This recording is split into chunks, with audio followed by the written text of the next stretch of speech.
Okay. All right, Kathleen, I think we're good to go.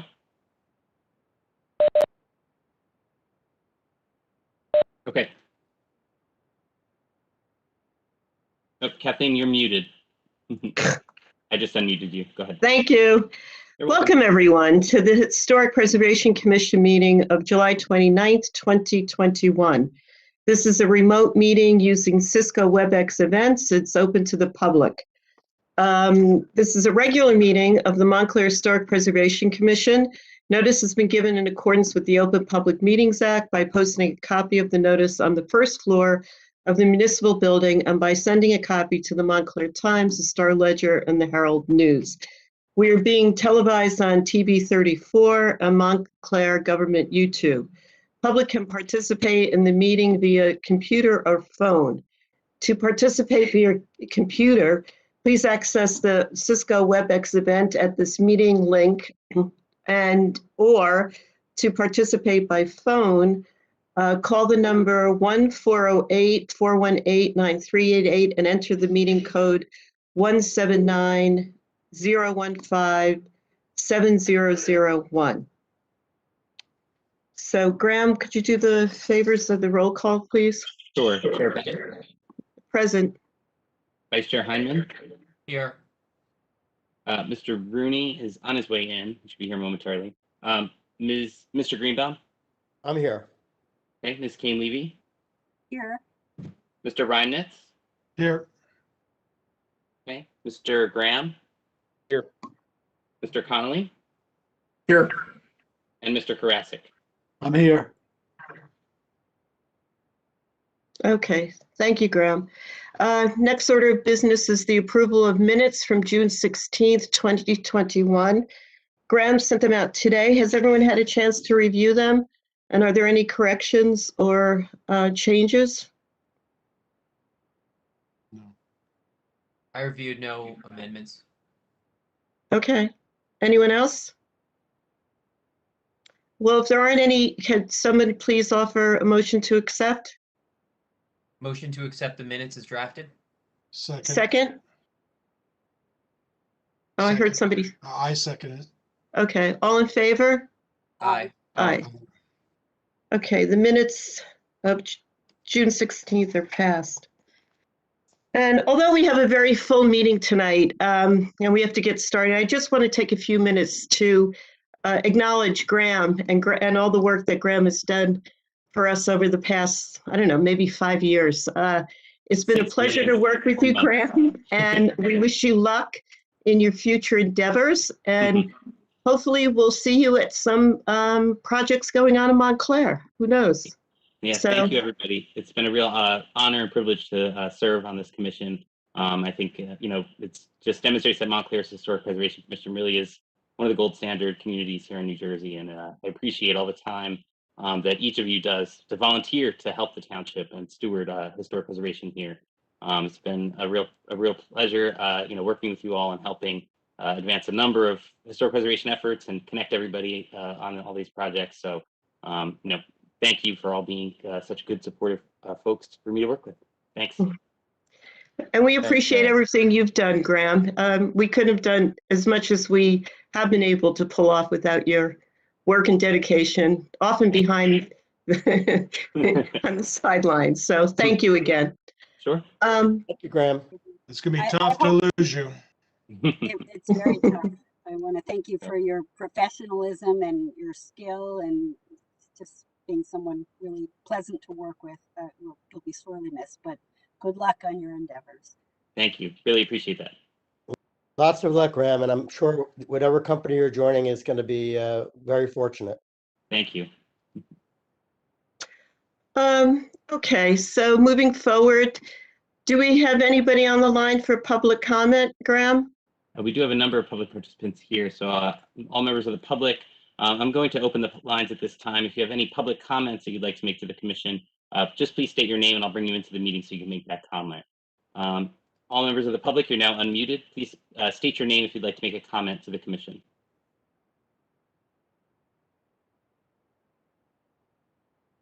Once again, at this time, we're accepting public comment to the commission. If you have a public comment that you'd like to make, please state your name and I'll bring you into the meeting.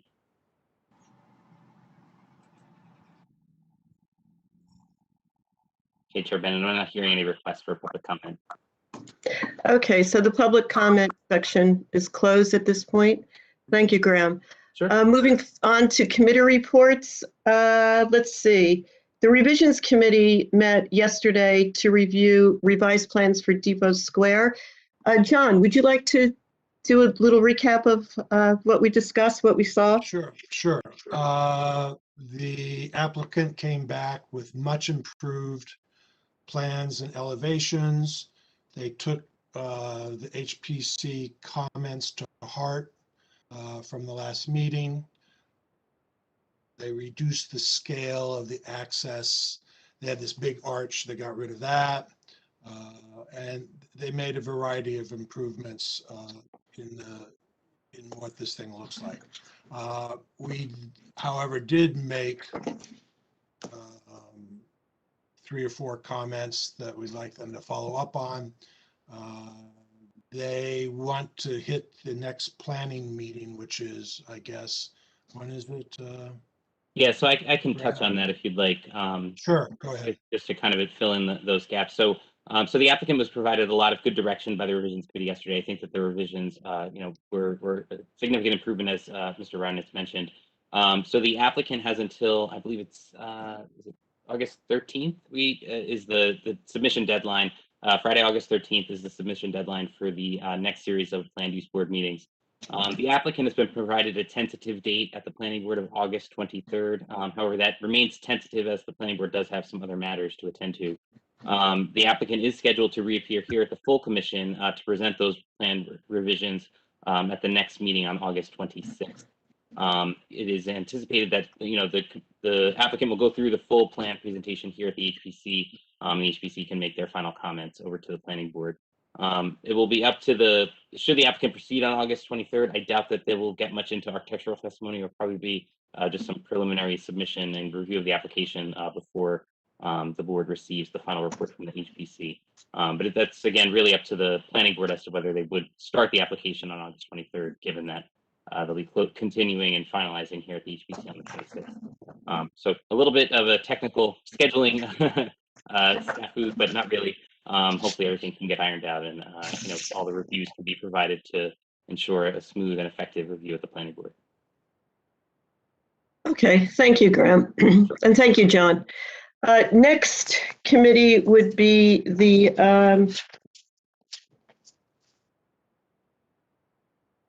I guess before we leave revisions, we do have one other matter that we're scheduling. They just have been coordinating by email. Crawford Cruz, the American Legion representatives, are interested in some facade work at that building, and they've requested a meeting just to kind of review some preliminary concepts before filing any applications. So the HPC Revisions Committee will be meeting with them, I think, Monday afternoon at this point. and at this point, it's more of a conceptual design meeting. There's no pending application yet. They're looking for some preliminary input before they make the investment into plan development. Okay, great. Thank you. Community outreach, we have the E2 project who did the grant for the estate section. They'll be giving a summary tonight. The grant for the design guidelines, the residential design guidelines. Can you bring us up to date on what's happening with that, please, Graham? Sure. So the township received 4 responses to the posted RFP, only one of which met the grant funding threshold. The other remaining 3 exceeded the grant amount. So the township is moving forward with the selected consultant. I believe that the resolution is pending before the council to enter into a contractual agreement with the selected vendor. And we'll be going through the notification process and getting that process set up to complete the update to the residential section of the design guidelines. Do you know when that council meeting will be? I don't exactly know which council meeting that is on. Mr. Karasik may know better than me, but I know that the CFO is handling, getting that on the agenda for the council. Okay, maybe one of us could appear for that. And then the other grant is the Upper Montclair Commuter Area grant. Can you give us an update on that? Yeah, so the Upper Montclair Commuter Area, again, that's the almost $50,000 award that we received to complete an intensive level architectural survey of the Upper Montclair Commuter Area. again through the CLG program. It's the 5th straight grant that we've received, so we have a really good track record here. I'm trying to lay the framework and leave in place a good draft of the RFP to be posted. The RFP needs to go through and be approved by the State Historic Preservation Office before it can be posted. So I'm going to try and have that coordinated and set up, and then it'll hopefully go through the SHPO approval, and then we can get that posted out to solicit responses to get that project going. And that deadline, I need to confirm exactly when that is, but that project has a little bit longer timeline than the design guidelines. So we have some time to get that one completed. Okay, great. Thank you. I think that's all the information about grants coming, current and upcoming. Yeah, we Okay. have three at once, which is a very rare, a big rarity, but given the COVID extensions, that's why we're dealing with 3. Close out of 1, contracting with the 2nd, and starting the RFP with the 3rd. So Exactly. Okay, thanks, Graham. The minor applications committee did meet on July 21st. We had 6 applications, one for Bloomfield Avenue, the Ari Ramen House, one at 42 Upper Mountain, Montclair Plaza, Moss and More, one at Watchung Avenue for the Slow Burn Personal Training, 10 Park Street, Captain Louis, 56 Church Street for Evolved Med Spa, and at 624 Valley Road for Tahara Jewelry. Have all of those, have you gotten in touch with all those applicants, Graham? Have they? yeah, we're working through the process of advising them of the conditional approvals that were rendered in each of those. The committee had some adjustments or tweaks that they recommended for each of those. Yes, okay. So next month we should see the applications, right? The C of A applications? Because these are all, for all of these, 6 applications, right? Well, they're minor applications, so they were approved at the committee level. So Yes, but approved. Okay, yes, okay, Yeah, but the CFAs don't come through and get a full approval by this body. They're approved and done at the minor committee.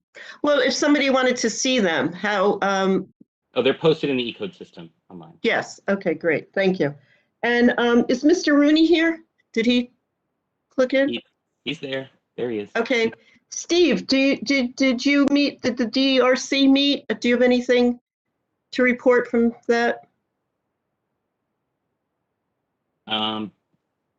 The Development Review Committee you're referring to, Captain? Right. Yes, The Development Review Committee did not meet in the month of July. okay. And I think that's it for all the committees, correct? Mhm. Okay, so old business, as Graham mentioned, we're discussing Depot Square, 6 Depot Square. This matter will be carried to the August 26th meeting, which is our next month's meeting.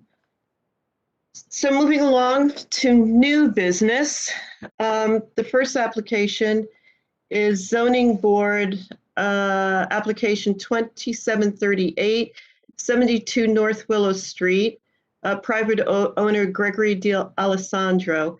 This is a bulk variance to permit front yard parking in the R2 two-family zone. It exists within the Walnut Street Potential Historic Resource Area. And I believe, Graham, you told me that the applicant nobody's here to speak to this. That's correct. Mhm. Okay, so basically,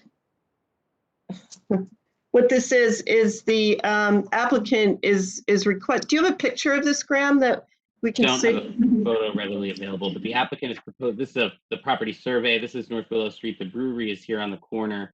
The applicant is proposing to locate an off-street parking space here in front of the building, in this area where I just drew the red figure.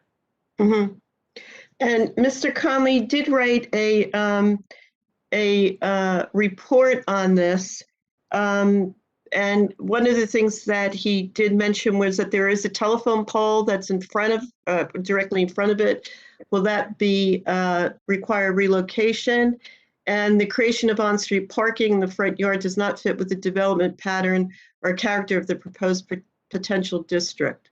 But if you look at the rest of the block, there are a few more that have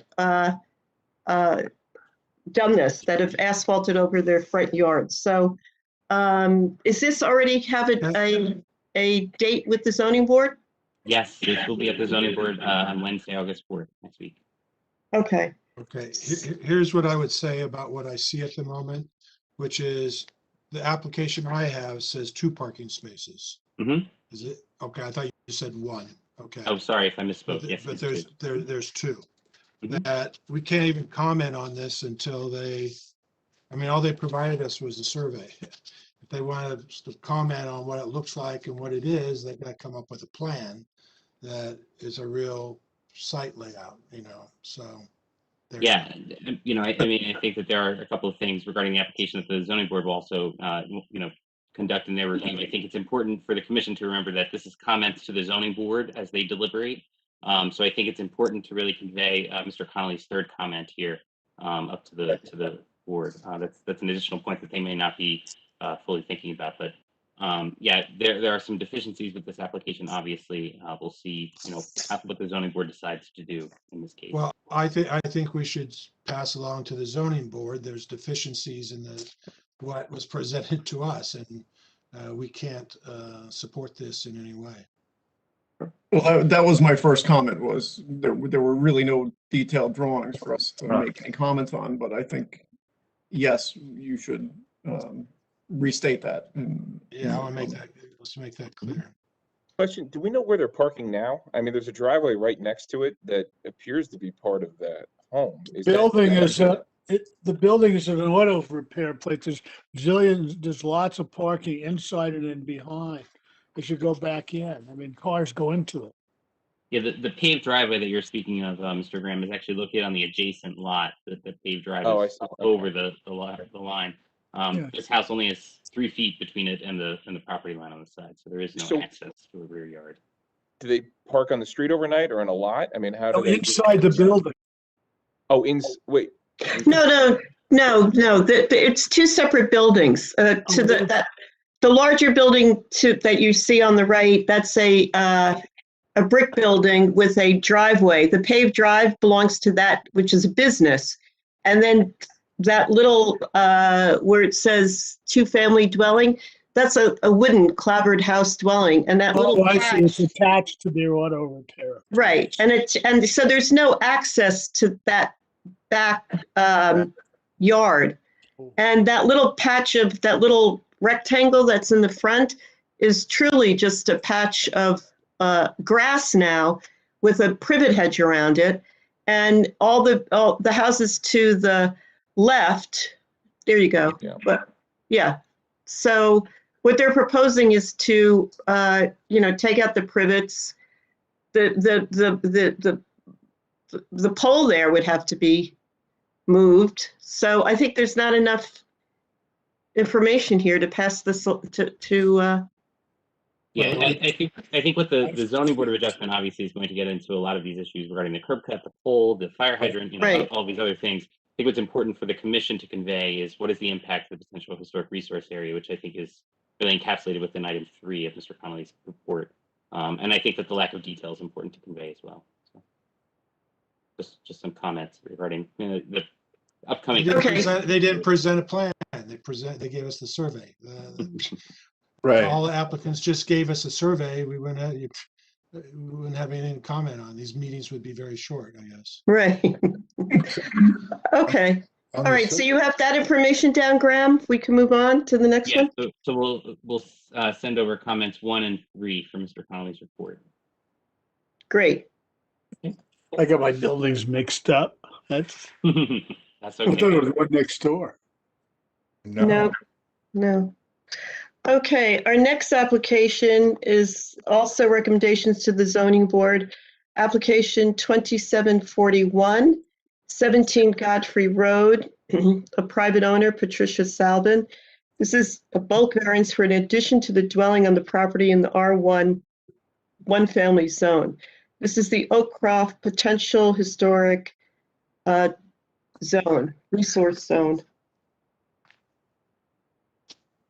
Is there anybody here to speak to We this? have Miss Slavin right Yep. here. I am, And my your architect, architect is John Halsey, correct? correct. Yeah, I'm here. Oh, good. Okay, before you begin, I just want to give a little bit more information.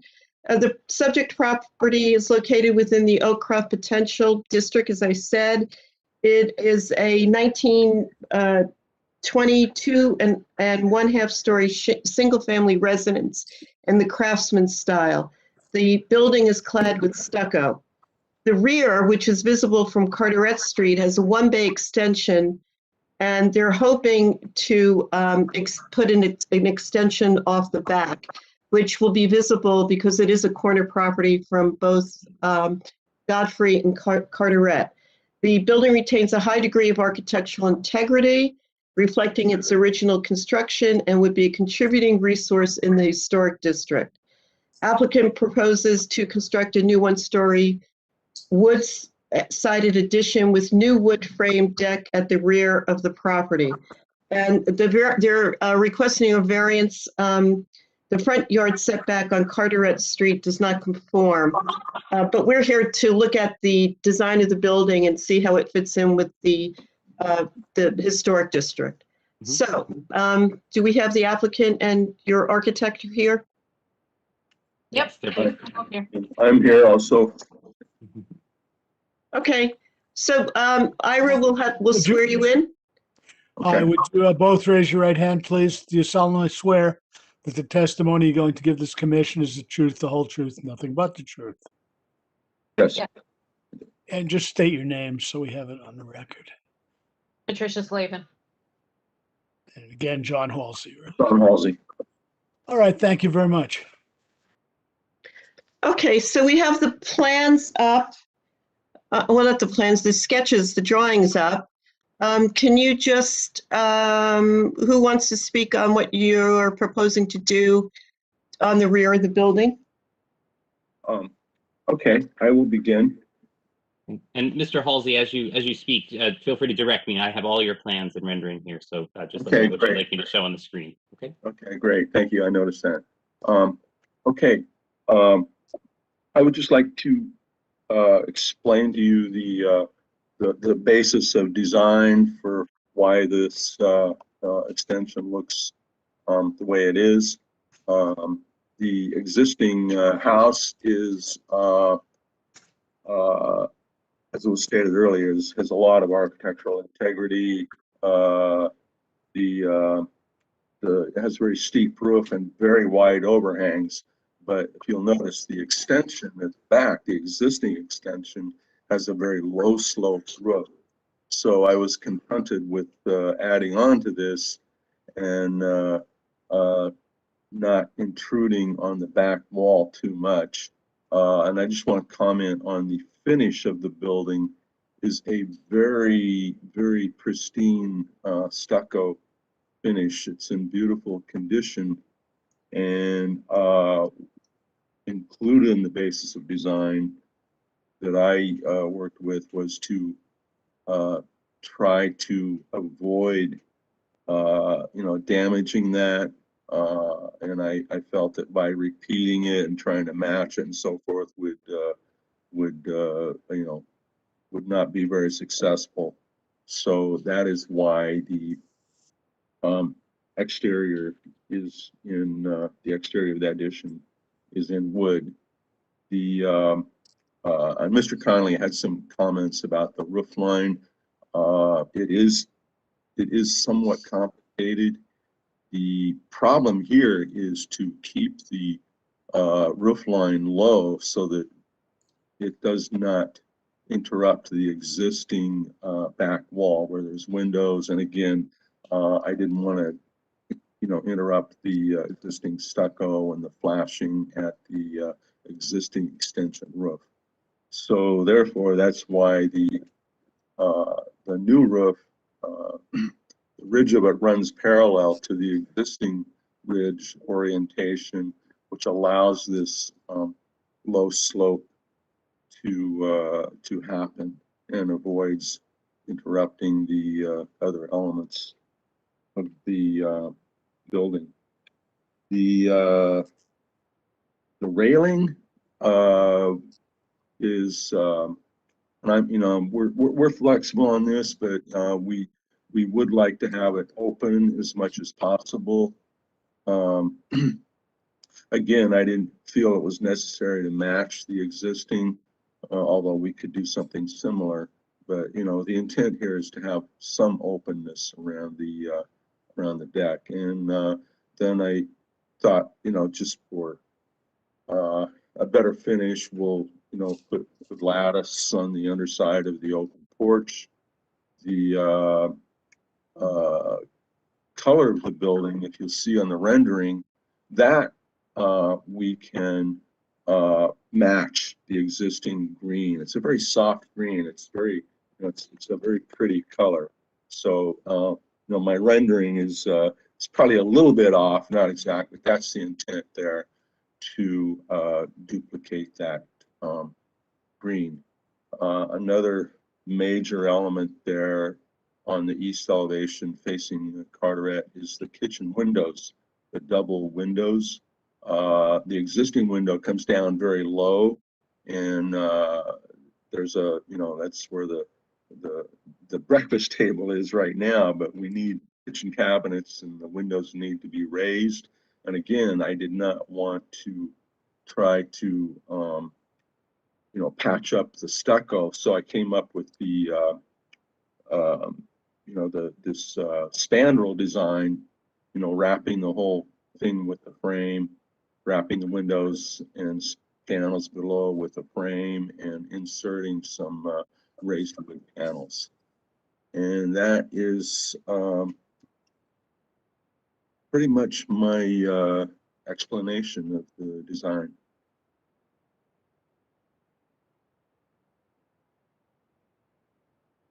Kathleen, you're on mute.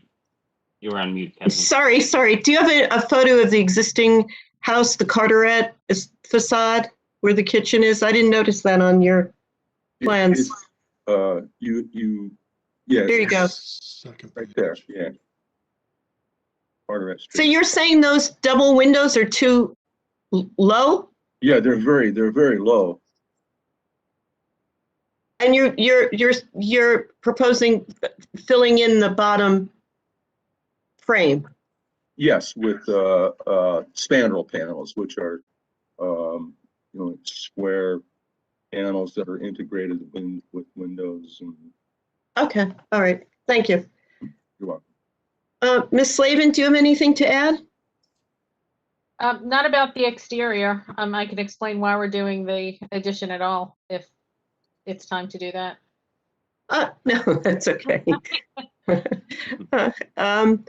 open it up to questions now from the commissioners. Who do we have? John, would you go first? Sure. So you're proposing to tear off some of the stucco and cover it with this vertical siding, the existing house, right? Well, That's flush with the existing house. Huh? the existing extension is the only location where I'm proposing to remove the stucco and you know, replace it with wood siding, and that is simply to integrate it with the rest of the one-story addition. Also, there's another window there that we need to take out to, you know, provide more cabinet space inside the kitchen. So again, I don't have the confidence to, you know, take that window out and try to fill it in and match the existing. So that's why there's excuse me, wood siding over that part of the existing building. But everything else. But you are touching you're going to be touching the stucco all over the place, aren't you? Well, You're going to be touching it along the edge. You're going to be touching it where you're making these new window lower spandrel panels. Yeah, no, I mean, it's not possible to, you know, avoid it completely, but you know, I'm fairly confident with the kitchen window, for example, that we have to change that. That's a given. That really needs to be changed. So I'm fairly confident that we can, you know, interrupt the stucco a little bit at that point, and by using, you know, wide enough trim and so forth around the windows, I think that can be, you know, patched up fairly well. I was trying to avoid large areas of stucco that needed, you know, patching and so forth. Although you could do the same concept. I'll comment later, but question on your west elevation. It looks like is there missing lattice work on the lower left-hand corner of that deck? On the west elevation? Oh yeah, out at the end under the steps. Yeah, that would have lattice.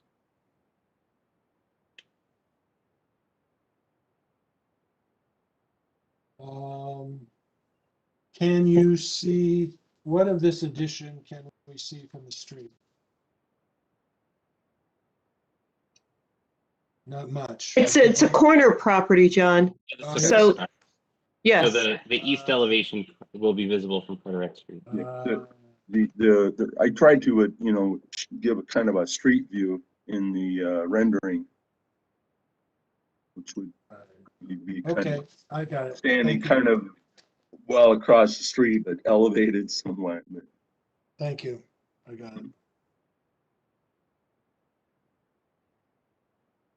Okay, Any other questions? those are my questions. Okay, Jason, do you have any questions? No questions. Mr. Rooney? No questions. Mr. Greenbaum? No, I think John asked most of the same questions I would have asked. Miss Caroline Levy? Well, I have trouble reading this all together without, you know, existing side by side with the proposed. So I'm having a little trouble understanding what's going away and what's staying.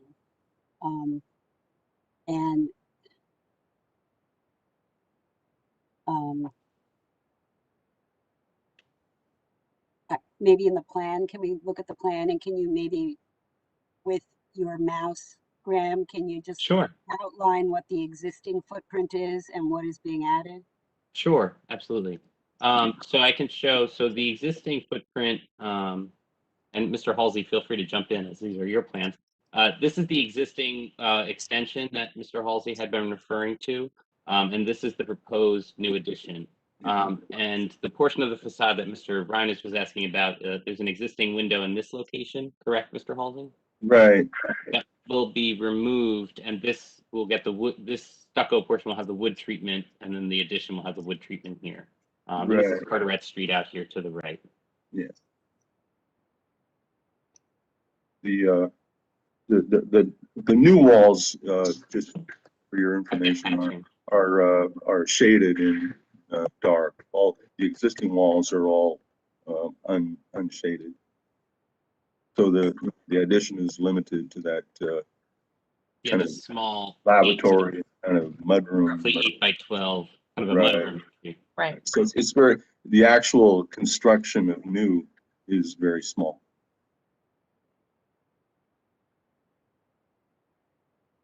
Okay, those are my questions. I have another question. On your roof plan to the right, as Mr. Conley stated, it is a very complicated roof plan. But is that the section between the existing house and the new addition will that be flat? Is that a flat roof and then there's some kind of gable? No, there's no flat roof, and you know, the roof plan shows the outline of the existing roof. It's a, you know, low slope hip style roof, as I mentioned before, and the new roof is the ridge of it, as I stated before, is parallel to the existing roof line. The reason for that was to get new construction away, and I think in the east elevation you can see that where the new roof peak and so forth is separated some from the building And then just for, you know, for create roof drainage, there's a little shape between the new roof and the old roof. It's called, the builders call that a roof cricket, which you can see on the roof plan. And so that's really, I mean, in that sense, I think it's, you know, it's fairly simple. And we just added a little canopy kind of porch on the back of it. So what is that, where Graham drew the red line, the line that is, it's horizontal between the old roof and the new roof? There's a horizontal line? That's not, is it right there? What is that? Oh, yeah. Oh, that's what I was just trying to describe. That's a roof cricket. That's, if you look on the roof plan, there's a kind of a skinny, long triangle. Mm-hmm. That's a roof cricket, and that allows drainage to occur when two roofs, you know, slope into each other. You need you need to create a high point to allow the water to run off, and it's, you know, runs off in two directions so that the thing doesn't get too big. So the water will run to the right and then to the left? Yes, yes. Okay. So what you're showing here, which looks flat, is in effect right there. It will. Yeah, I should have, I'll put a little arrow, but needs an arrow in it. Thank you, Graham. Okay. Yeah. That's a roof. Okay. All right, thank you. Has everyone asked questions? I don't.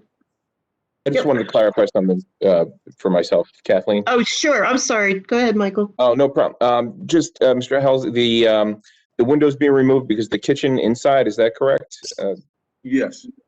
And that's why you're saying the stucco won't be able to match, and that's why it needs to be wood because the window, that window itself, that one window. Yeah. Okay, just wanted to. That's all I wanted to clarify. Thank you. Yes. Yeah. So what you're doing is creating a counter there. Is that it? Yeah, inside? It's like a cabinets. Yeah. Big U-shaped kitchen plan. Okay. Okay. Any other questions? No? Okay. Mr. Conley, why don't we go over your comments then? Also, Kathleen, would now be a good time to get comments from the public so we can also assess that in our discussion? Well, I thought we would do it after Mr. Conley's, but. Okay, after Mr. Conley, but right. At the public, so.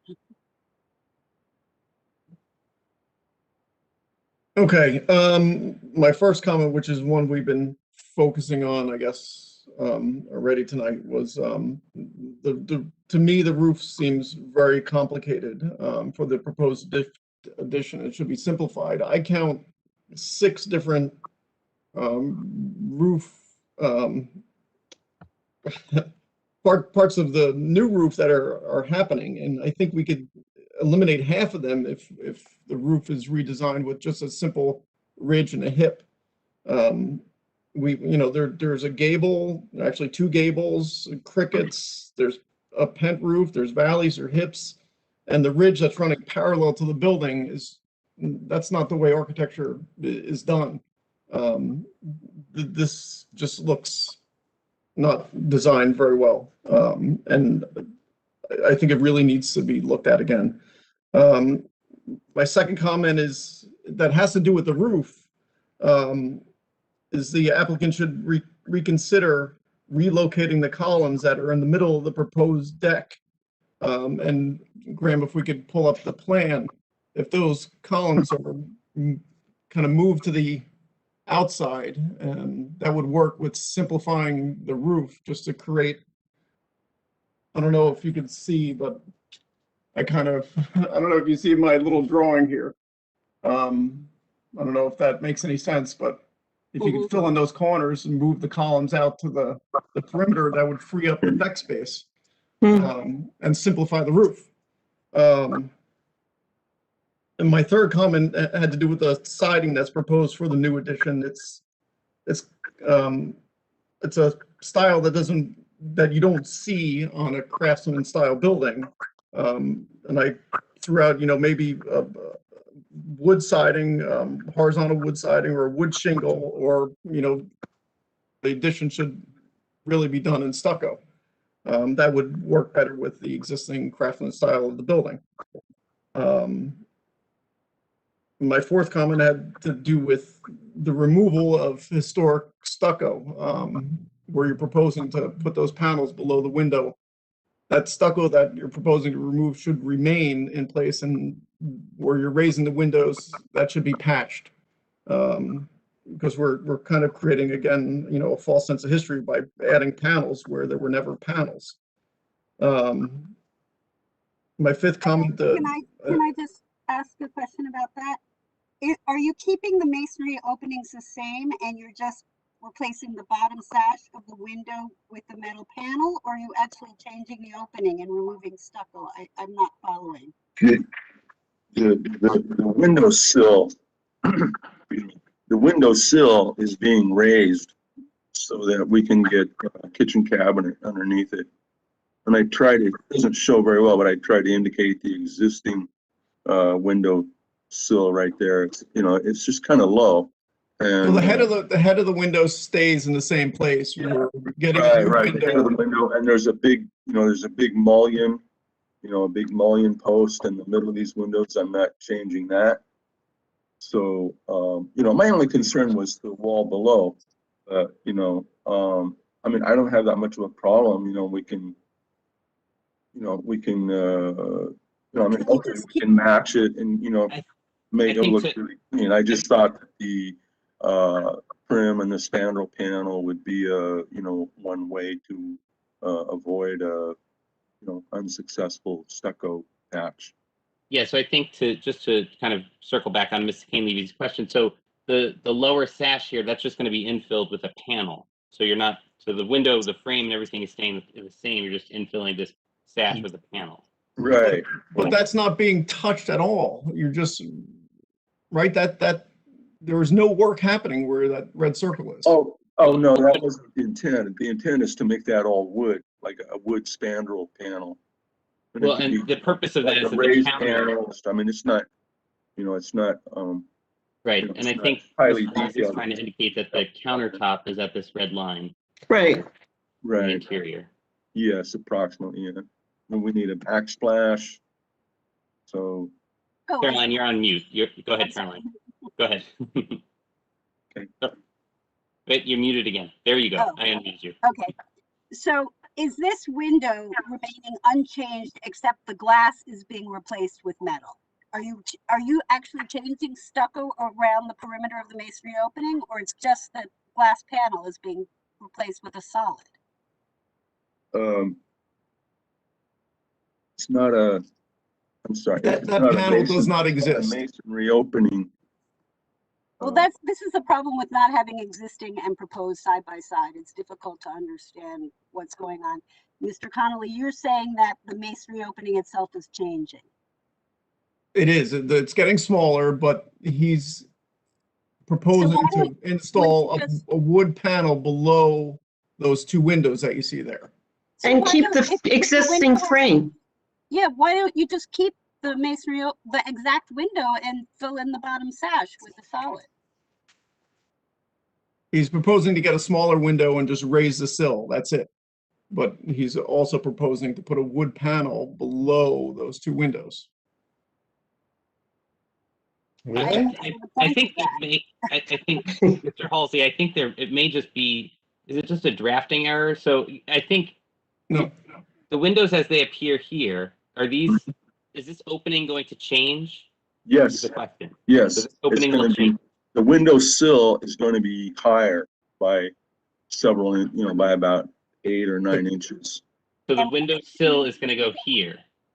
No, like half Not that high, just, Yeah. it's just going to be higher, 8 or 9 inches than the existing. So here. And why not just keep it the same if it's going to be filled in with a panel anyway? I'm saying eliminate the panel and just keep the stucco below the window. Keep the stucco. The way it is, the way it, I mean, the way you see it right now, it should look exactly like it does in this photograph, but just a slightly smaller window. No, I don't have any problem with that. I just, I hope we can do a nice job of cleaning up the stucco, that's all. Okay. All Okay. right, Tom, we're on number 5, 6. Yeah, number 5 is no longer relevant because I received revised drawings after I prepared this memo. So there used to be a pilaster, but it's no longer there. And I suggested that the proposed railing style of the back, the new porch match the one at the front of the building. I had a comment on what is the proposed decking material under comment number 7 that wasn't indicated on the drawings. I just wanted to. Did you have a proposed material, Mr. Halsey? I didn't. We might use Trex deck, although I would prefer a solid wood decking. But I Yeah, will. Any vinyl or engineered, I guess Trex is discouraged. Yeah, no, I have no problem with that. And 8 again is no longer relevant. Yeah. So the revised drawings. Yeah. Are you proposing to put gutters and leaders on this addition? I'm sure you are. Yes. We're not indicated on the elevations. Yes. And I actually had another comment. In your renderings here, you show the newel post for the stairs stopping on the ground. They should stop on the last tread of your new stair. Okay.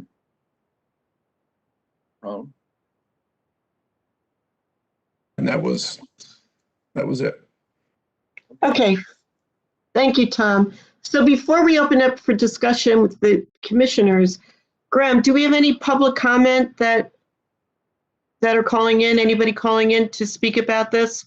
Well, we have a number of attendees in the public comment space, so I'll open up and see if there's any questions or comments on the application. All members of the public, if you have any questions or comments on this application, now will be the time to make them to the commission. I'll be unmuting all lines. Please just state your name and I'll bring you into the meeting to make your comment. All lines are now unmuted. Any members of the public with a comment or question, please state it now.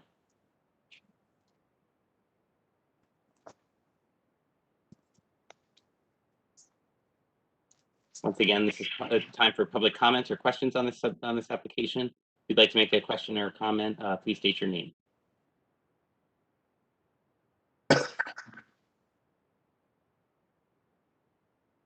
Okay, Chair Bennett, I'm not hearing any this time.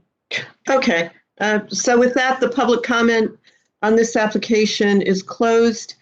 Now let us go on to commissioners' discussion. I think we started with John last time. John, do you have anything else to add? Well, I agree with everything that Tom had in his letter there. And then there's just the detailing on this is just all like I have a little problem with it. Just things like the lattice under the deck. Usually there's a frame around the lattice just die into the grass. It's that kind of level of detail that just doesn't exist here. I would think that this would be, you could simplify the roof, continue the same overhang soffit detail with the, I guess it's beadboard underneath, stucco this and have a similar railing, and you'd have a much better project. That's it. That's my comments. Okay, thank you, John. Jason, do you have any comments? No, nothing to add other than I agree with Tom and John's comments. Okay, and Caroline?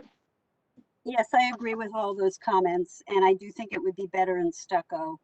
And I'm still confused about what's the window situation on the side, because the windows that are showing up in this elevation look taller than the ones that are existing. They don't look like they're being raised with a panel. I mean, the sill looks like it's lower than it is in the current situation. So, but nonetheless. Caroline, I think you're confusing that. It looks like 6/1 window, right? Yes, That one is a blank panel, just a wooden panel. They're removing the stucco and just putting I a wood understand panel. that. Is the sill of the window getting lower on the building? No, it's getting raised. So where is it presently, the sill? It's just slightly lower, like 6 inches lower. There's a line there. But But the photograph that is not one showing. panel is literally just a wood panel, as it's not glass, it's not part of the window, it's just, yeah, it's odd. I don't want to make this into a bigger issue than it is. Yeah. It would be better to have it enclosed with stucco. So, Okay. And are those your comments?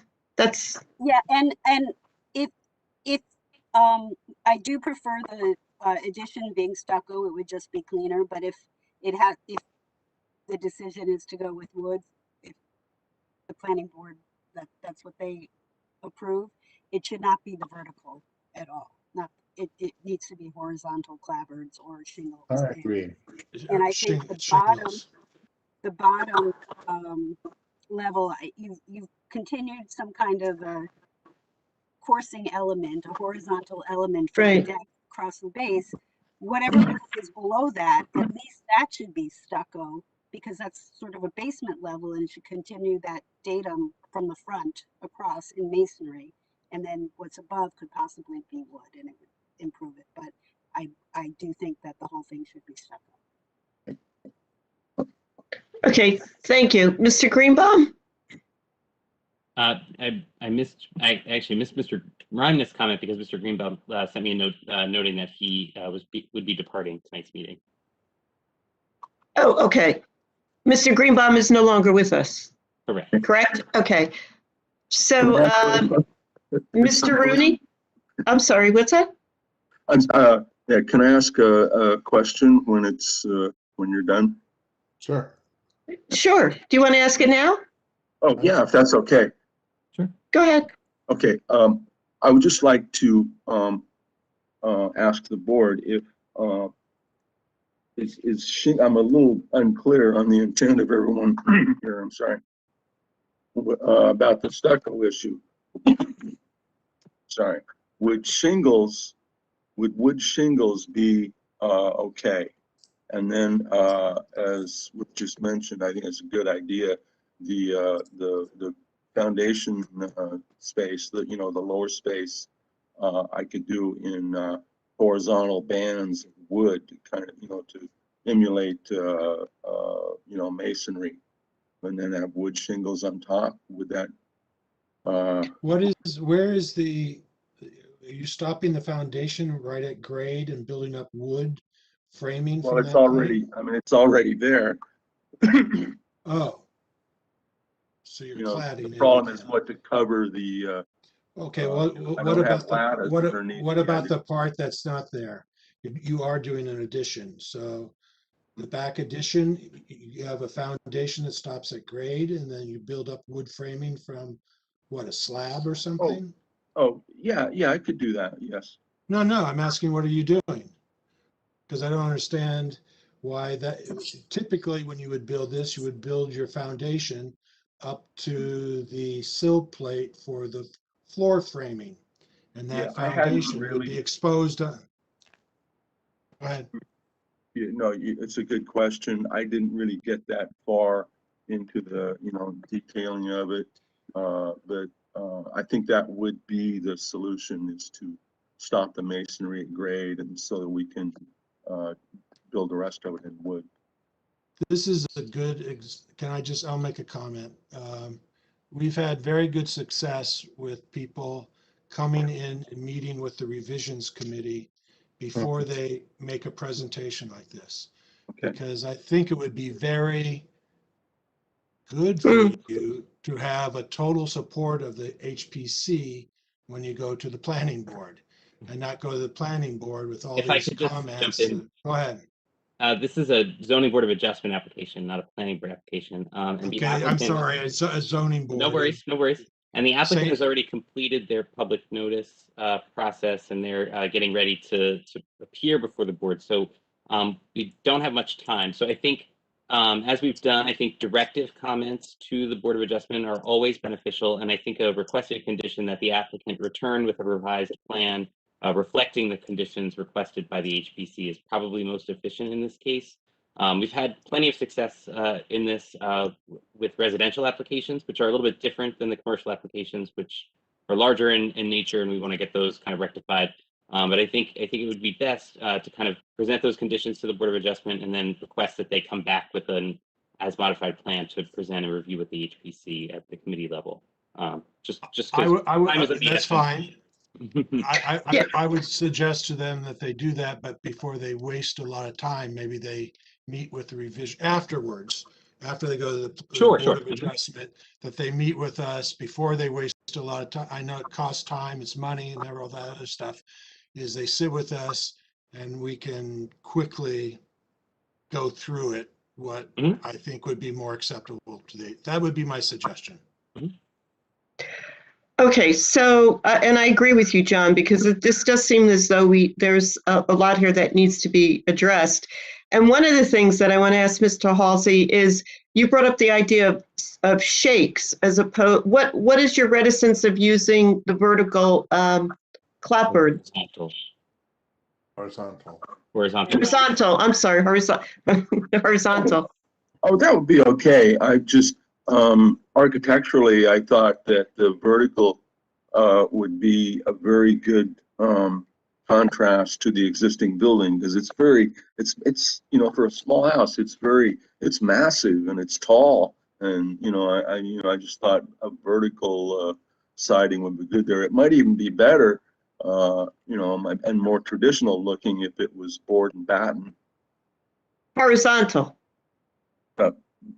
Vertical, board and batten. That was another. Oh, well, you're okay. All right. Yeah, I'm just bringing that up for, that was one. Okay. One idea that I had. Okay, thanks. Mr. Graham, any comments? Yeah, no, I sympathize with the need to figure out a solution when removing that window and how to, blend the new elements in. It is a difficult challenge, but I do agree with my fellow panelists. I think, stucco obviously is ideal, or one of the other solutions suggested by Mr. Conley. But overall, I do sympathize with the challenge of that. Yeah, I agree with my fellow panelists. Okay, thank you. And Mr. Rooney? Yeah, I agree with simplifying the roof. I would like to see, instead of vertical wood siding, I would like to see horizontal, like a shiplap. And that below the first floor should be continued on as, it should be like it is on the rest of the house, like a stucco down below on masonry. Get the wood lattice so it's framed all the way around, and the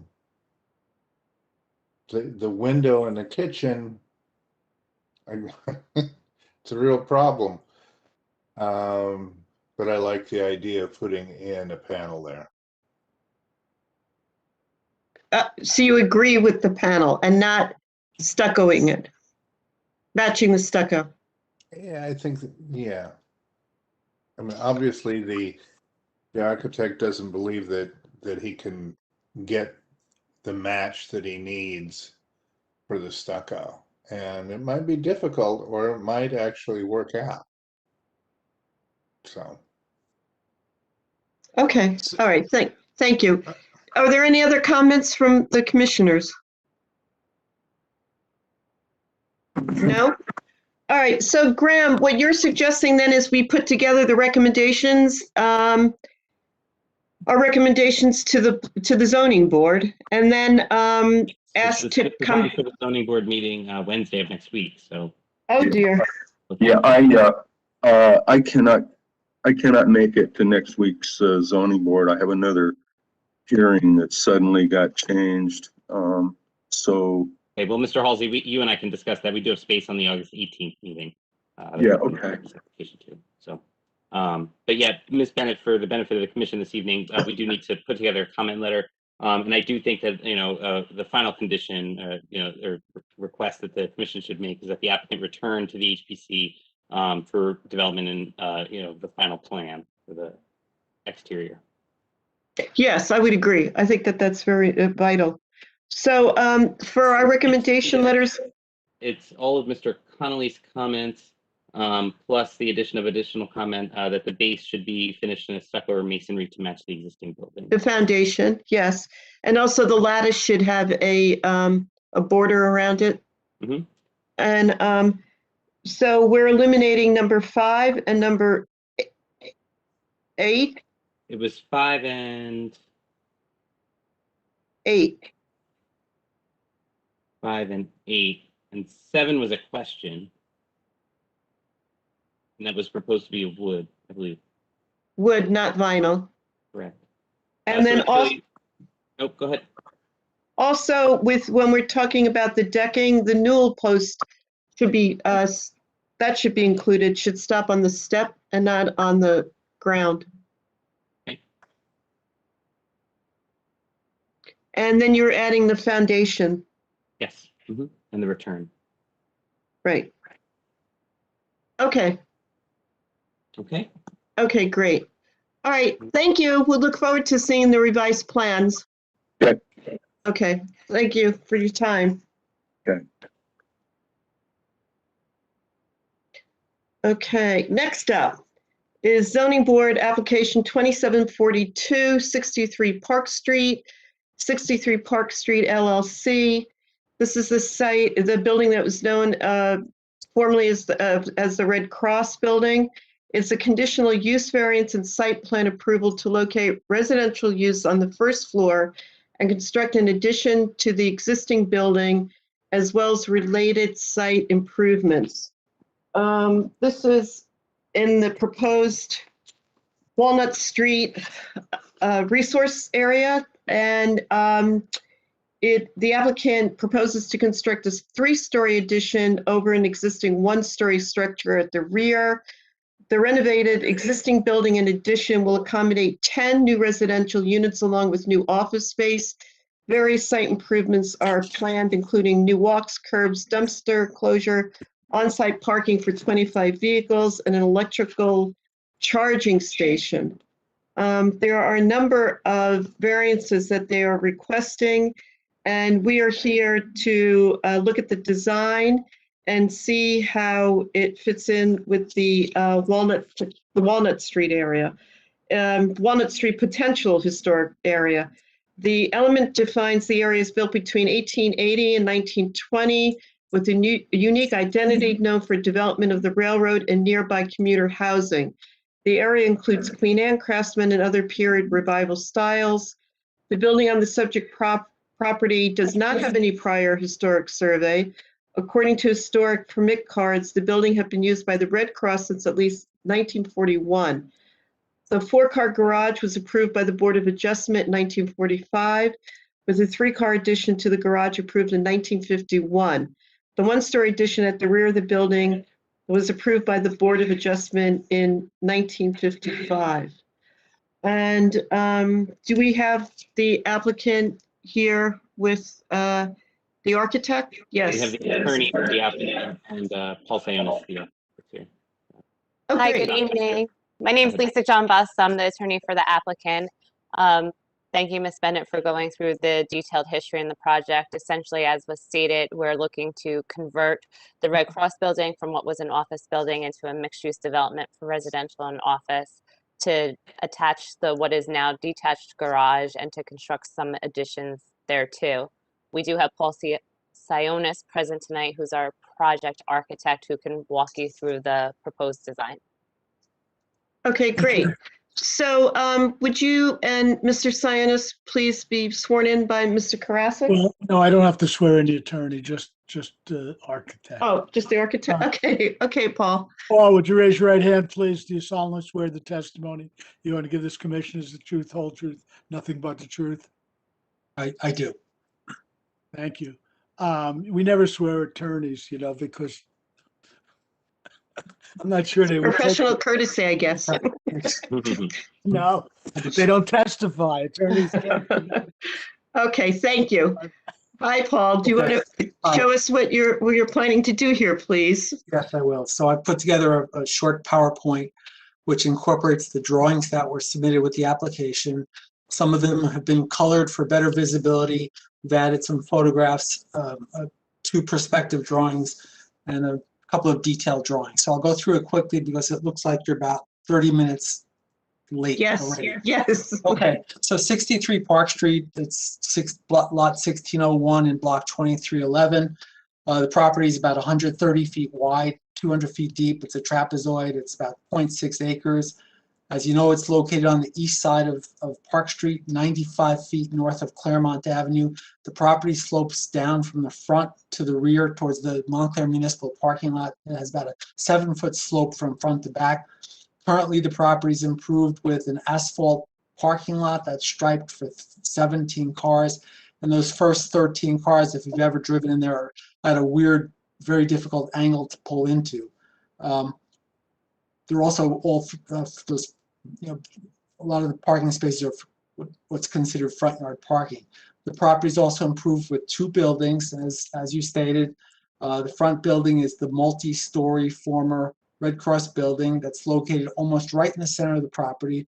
The front part of the building was constructed in 1910 as a single-family residence, and then, according to our records, it became the Red Cross offices in 1940. And then an addition was constructed, as you said, 1955, to the rear of that building. It's a partially flat roof, 1-story building below the 2.5 to 3 stories, behind the 2.5 to 3-story building in the front. And then also there's the 1-story, 7-car garage structure at the rear southeast corner of the lot. So this is the Langen survey that they prepared in 2019. Next slide, Graham, please. This is a photograph taken from Google Earth Street View, and you can see that the existing Red Cross building that was constructed in 1910. Behind this building is that 6-car or 7-car detached garage. The building appears as 2.5 stories in height from this front view, and you can see the existing sloped asphalt driveway on the north side of the property with parking stalls in the front yard at a 60-degree angle to the northern lot line. Next slide, please. This is another Google Earth Street View photo, and this is taken of the rear of the property. So this is one instance where Google actually drove onto a private property and took a photograph. So there's an existing flat roof portion at the rear of the building, which has an entrance at grade level. This is a full height 1-story addition.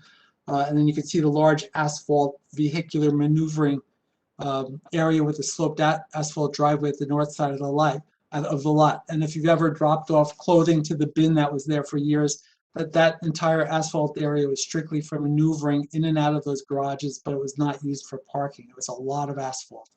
And you can see in the photo that the grade drops from the front sidewalk to the rear by about 7 feet. So next slide, please. Next slide is a Bing satellite 3D view, and this is just to show what's in the surrounding area. So as you can see, lot 16, it's the second lot to the north of Claremont Avenue to the south, and next to this lot, there's the Montclair Municipal Building and the Montclair Municipal Building parking lot directly to the east. Directly to the south is the former PNC Bank with a drive-up facility that's been closed and I believe purchased by the town of Montclair within the last year. Then there's the Temple Chamaran Unit and their school directly to the north. And then there's a variety of office uses on both sides of Park Street. Next slide, please. So as you know, the proposal, and I'll go through this quickly, is to adaptively reuse this existing building to convert it from an office use to multifamily residential use, and to gain a total of 10 dwelling units, which is allowed by zoning, by density. We're proposing to construct a 2.5-story addition above the existing flat roof portion of the building at the rear of the building, but set it back 42 feet from the front of the existing building. And then we're also proposing a 900 square foot footprint addition at the southwest corner, and that's set back 38 feet from the line of the front of the existing building. And the purpose of that addition is to not only gain the 2.5 stories, but connect the building to that existing garage structure. And then, as it says, number 4 is to convert part of the lowest floor level of this building and those existing garages to professional offices. So the garages are proposed to be converted to professional office space, and the section, part of the section under that, that's in that existing 1-story addition from the 1950s, part of that will also be converted to professional office space. We're proposing permeable pavers surrounding the building on 3 sides, permeable paver walkway, addition to 2 patio areas just to the north of the existing garage that would have seating areas outside of the office space. We're also proposing new site lighting, a new stucco coated CMU trash recycling enclosure with a roof in that back northeast corner of the property. And then in the original drawings, it showed we had 2 charging stations, but what we're doing with other multifamily projects is what we propose here, and that's to have a 240-volt conduit run around the total perimeter of the parking area, and that conduit could be tapped into for individual waterproof electrical outlets. So most electric cars could plug in overnight into a 240 outlet, and they'll charge up overnight rather than having 1 or 2 charging stations. It's anticipated that 50 or 60% of cars will be electric in the next 10 years. So the goals of the project is to improve the site with new storm drainage. So the civil engineer's drawings are not part of the presentation tonight. We're eliminating the front yard parking. We're going to make all of the parking stalls at a 90-degree angle, and we'll have a total of 23 stalls, which are 3 more than are required by the 10 dwelling units and the office space that we're proposing. Next slide, please. Next slide is the landscape plan. The landscaping is not much currently. Several trees have died before the applicants purchased the property. There weren't many shrubs on the property. So the site will be extensively landscaped. All of the plantings will be native to New Jersey. We're going to surround the parking lot on the north side and the east side with evergreen plantings to screen the parking areas. And then we're proposing a cedar tree on the easterly side up against the municipal building parking lot. Those cedars, they'll be planted at 5 to 6 feet tall, but they grow to 18 feet tall, but they could easily be maintained at 12 feet for good visual screening. There'll be new shade trees and small flowering trees planted throughout the property to give year-round interest. And then, as I said with the previous slide, we're going to propose permeable pavers at all the new walkways adjacent to the building, plus in the patio space adjacent to the office use. Next slide, please. So next slide is the ground floor plan.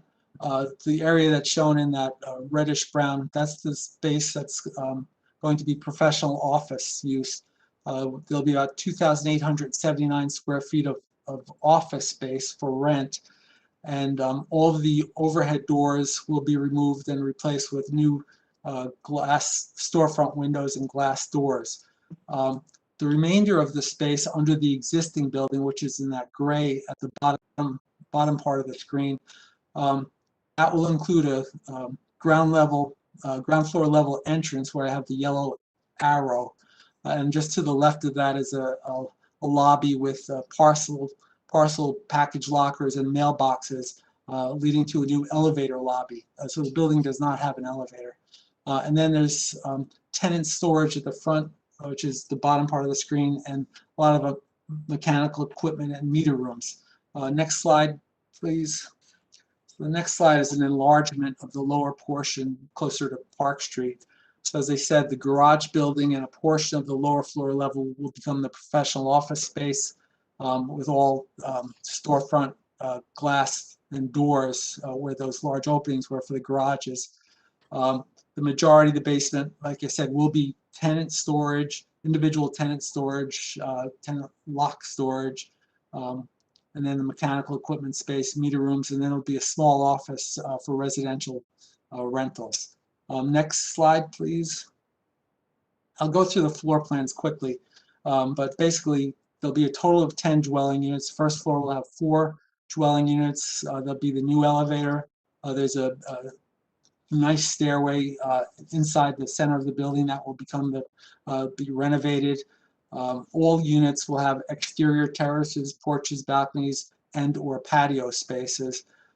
This floor, there'll be 4 units ranging from unit number 104 at the bottom left. That's a 1-bedroom, 1-bath unit. That's 784 square feet, up to unit 102, which is the top right.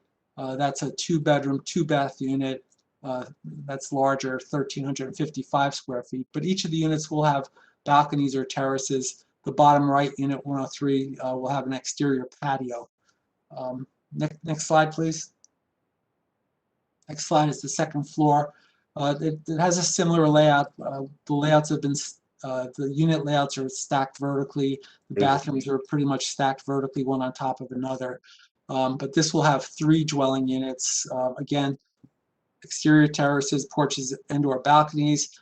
And these 3 units will range from a 2-bedroom unit at the bottom, excuse me, at the top left of 1,024 square feet. And then the largest one is the 203, which is 1,500 square feet, 2 bedrooms and 2 baths. Again, each one has a balcony or terrace. Next slide, please, which is the third floor. The third floor has 3 dwelling units. Again, each one has good outdoor space in terms of either a balcony or terrace. And these units are also good size. The smallest is the bottom right, which is unit 303. It's 2 bedrooms and 1 bath. It's 990 square feet. And then the larger unit is 302, the top right, 2 bedrooms plus a den and 2 bathrooms. And that's 1,448 square feet. Next slide, please. Next slide is the roof plan. And when we went to the Development Review Committee, we had many of the HVAC, the mechanical equipment condensers, the HVAC condensers on the ground. Almost anywhere we put them would require a variance. If we originally had them in the bottom right in front of the new southwest addition, right where Graham's drawing.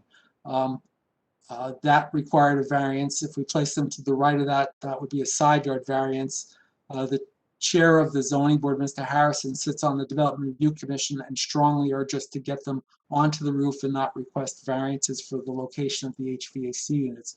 So we've created a semi-flat area on the new addition for the HVAC units, and we're proposed to surround them by an equipment screen. And you'll see on the exterior elevations, we've studied a lot of equipment screens over the years, and we're proposing a perforated metal equipment screen. We didn't want it to look like a wood fence, which I think is unsightly.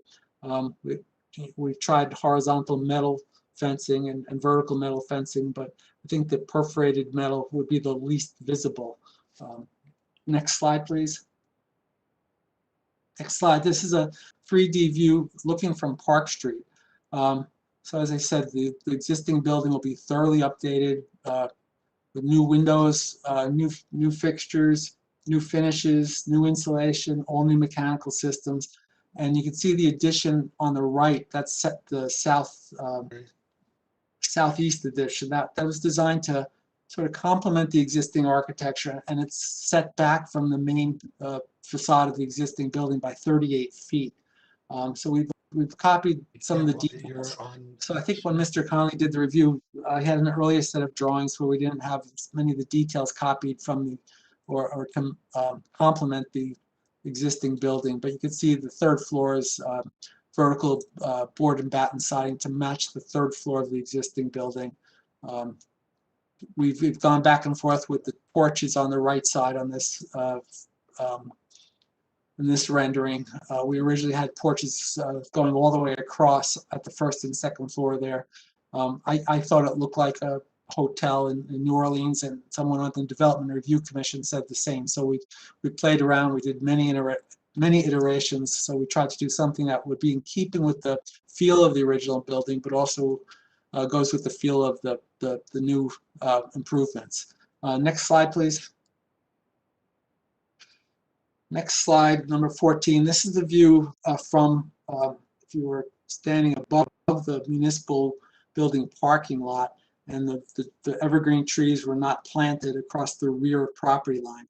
So this shows the 2.5-story addition over the existing flat roof area of that 1-story 1955 addition, and also shows the conversion of the existing garages to professional office space. Next slide, please. This is the front elevation, and this is just a flat 2D elevation. You can see the existing building on the left and the addition on the right, again set back 38 feet. The ridge height on the new addition will match the ridge height of the existing building. The existing materials will match and complement existing materials. We're using a brick foundation as there is on the existing building. We're proposing stucco walls on the first and second floor of the new work with minimal timbering. So there's the Tudor timbering on the front of the existing building, as you can see here, and we're showing some timbering on this west elevation as a transition from the existing building to the new work as it wraps around the side. As I said, everywhere we have a new third floor, we're proposing the same vertical board and batten siding that the existing building has in those dormers and on the sides of the third floor gable roofed areas. I mentioned the perforated metal HVAC equipment screen, and then the windows will be either wood or wood-clad windows and doors, and then we're proposing black metal balcony railings, but wood balconies, wood frame balconies. Next slide, please. Slide 16, this is the north elevation along that driveway that slopes down.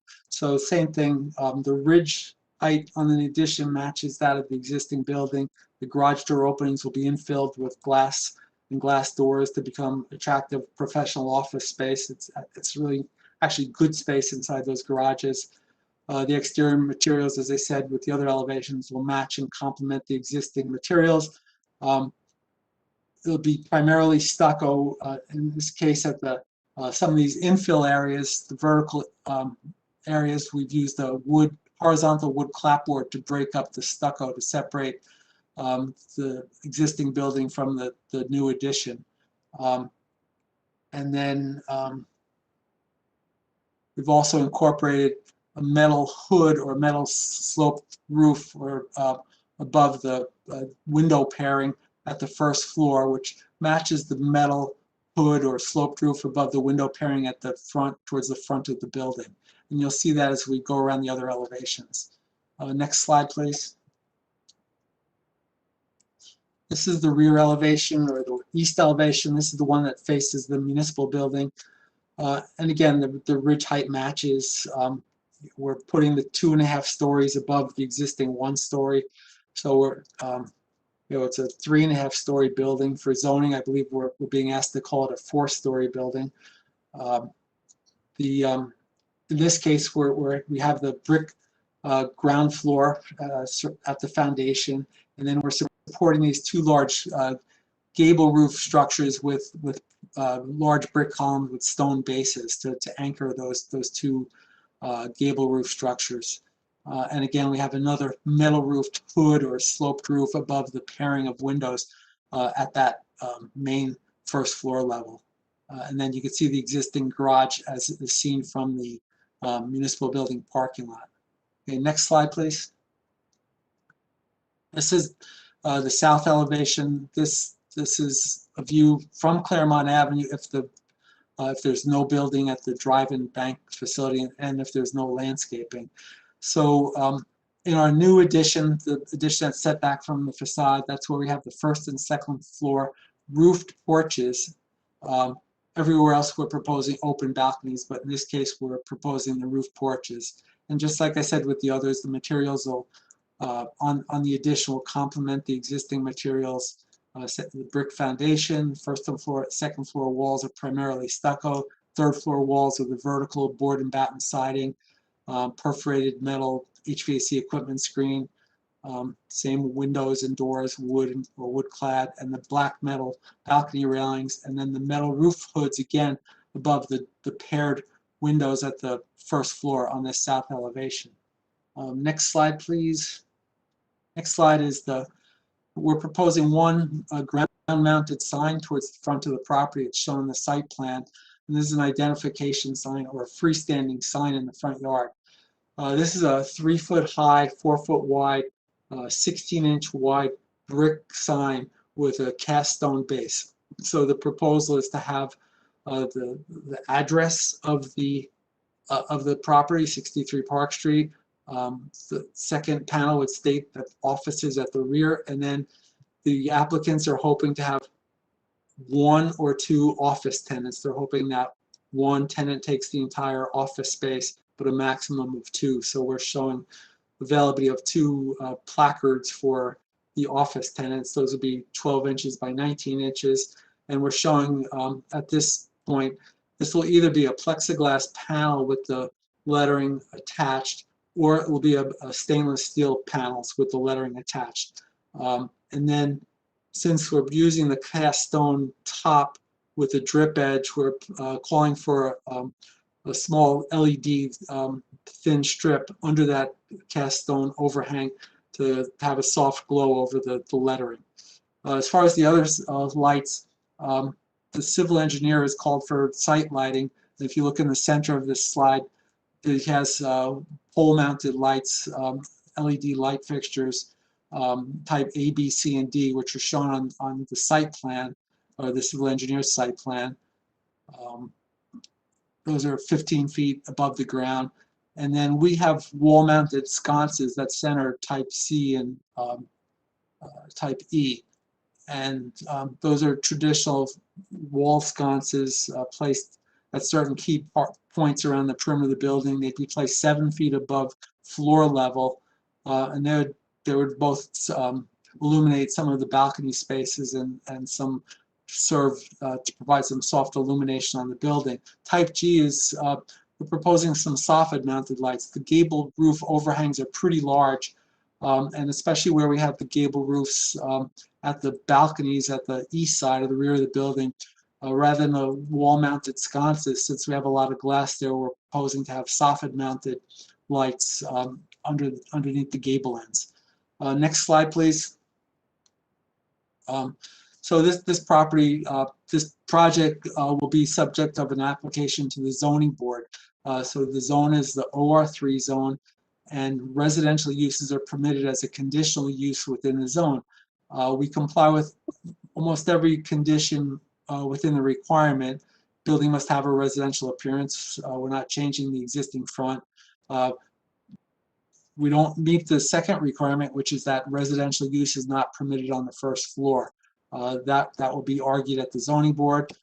We have more than adequate parking. Our parking requirement is 20 spaces. We're providing 23.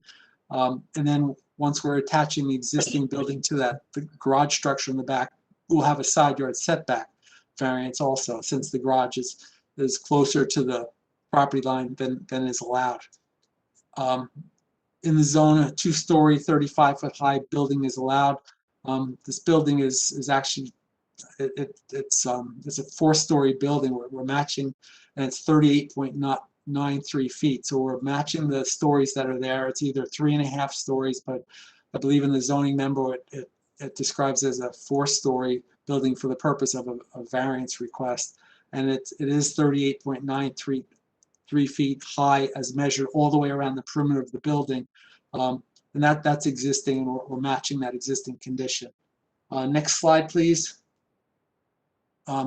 These 2 slides were prepared after we received Mr. Connolly's memo, and Mr. Connolly's memo is always pretty helpful. So we looked at visibility of the HVAC rooftop equipment from the front and rear property lines. The top image shows the person standing just to the east of the easterly property line that's shared with the municipal building. That's a 6-foot tall person, and we're showing where those Brody Eastern Red Cedars will be planted. That's shown at 10 feet tall, but as I said, they grow to 18 feet tall and they could easily be maintained at 12 feet. So there would be no view of the HVAC equipment from that rear property line. And then the bottom image is the south elevation. This is a south elevation, the one that's seen from Claremont. And we put a person on the front property line, a 6-foot tall person.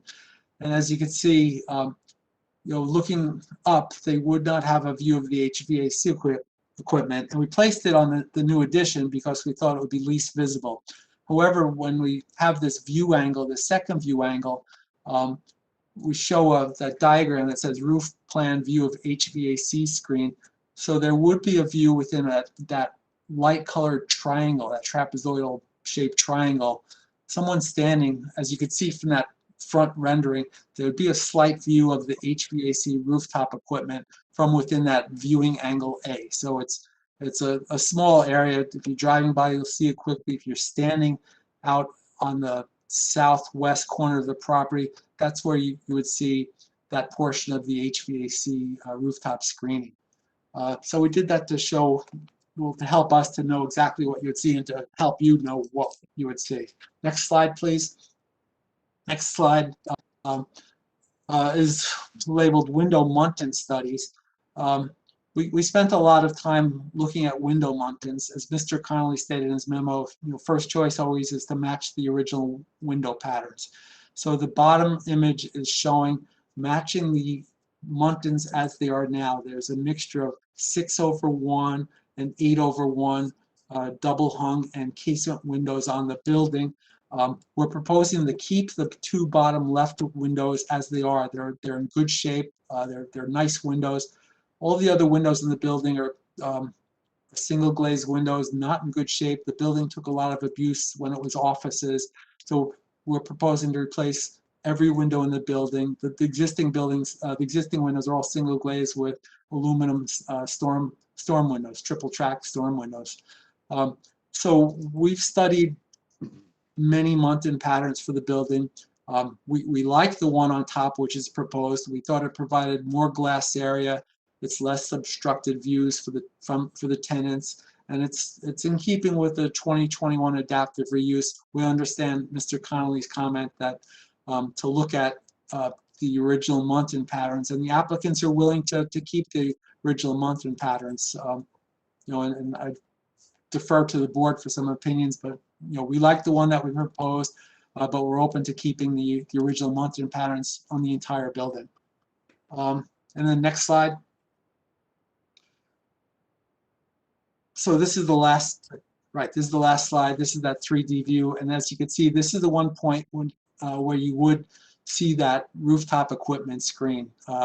So if you were standing out at the public sidewalk where it met the driveway for the drive-through from the former PNC Bank, this is the glimpse of the HVAC equipment. Again, the building, the addition is set back, from the primary facade. The applicants are trying to get 10 dwelling units, which is permitted by zoning and density. They have the parking for this application.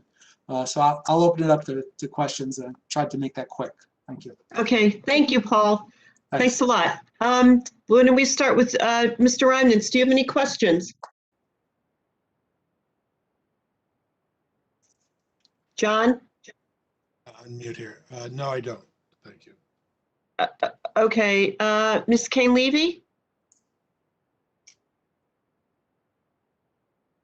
Are you muted? Yes. Oh.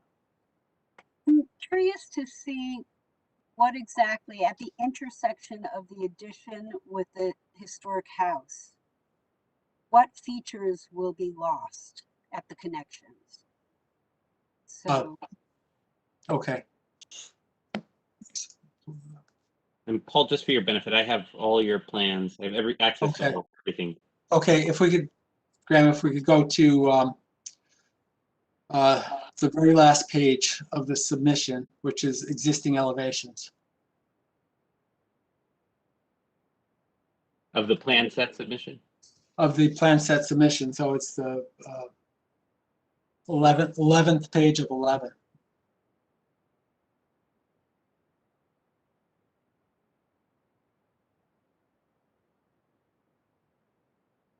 It's like a site plan? No.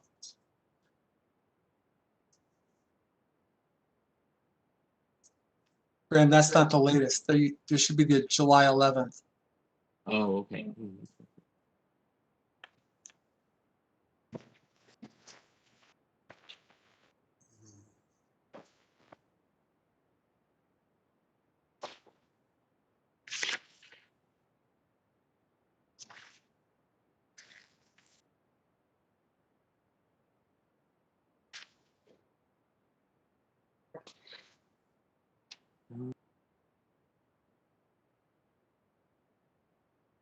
I'm sorry, Graham, July 13th was the last revision. I believe.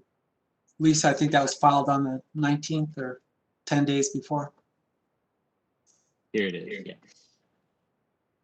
Yes, Paul. 1 second. Apologies, everybody. That's okay.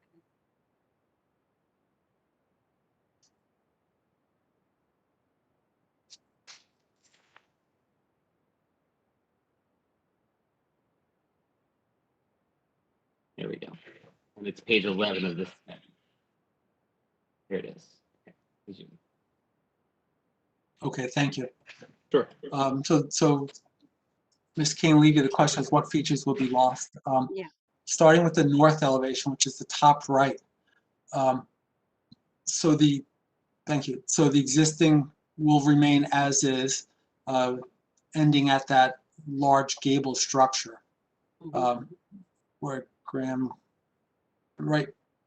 Yeah, so that, and then so that entry porch will be eliminated, and then you can see to the left that one-story addition that was approved by the zoning board. The details of that that would be replaced with the brick exterior, and then we'd be building 2.5 stories on top of that. And then if we go to the left side of this drawing, okay, the left side, top left is the front west elevation. None of those details will remain as is. You could see that one-story portion, the bottom right, that's part of that one-story addition from 1955.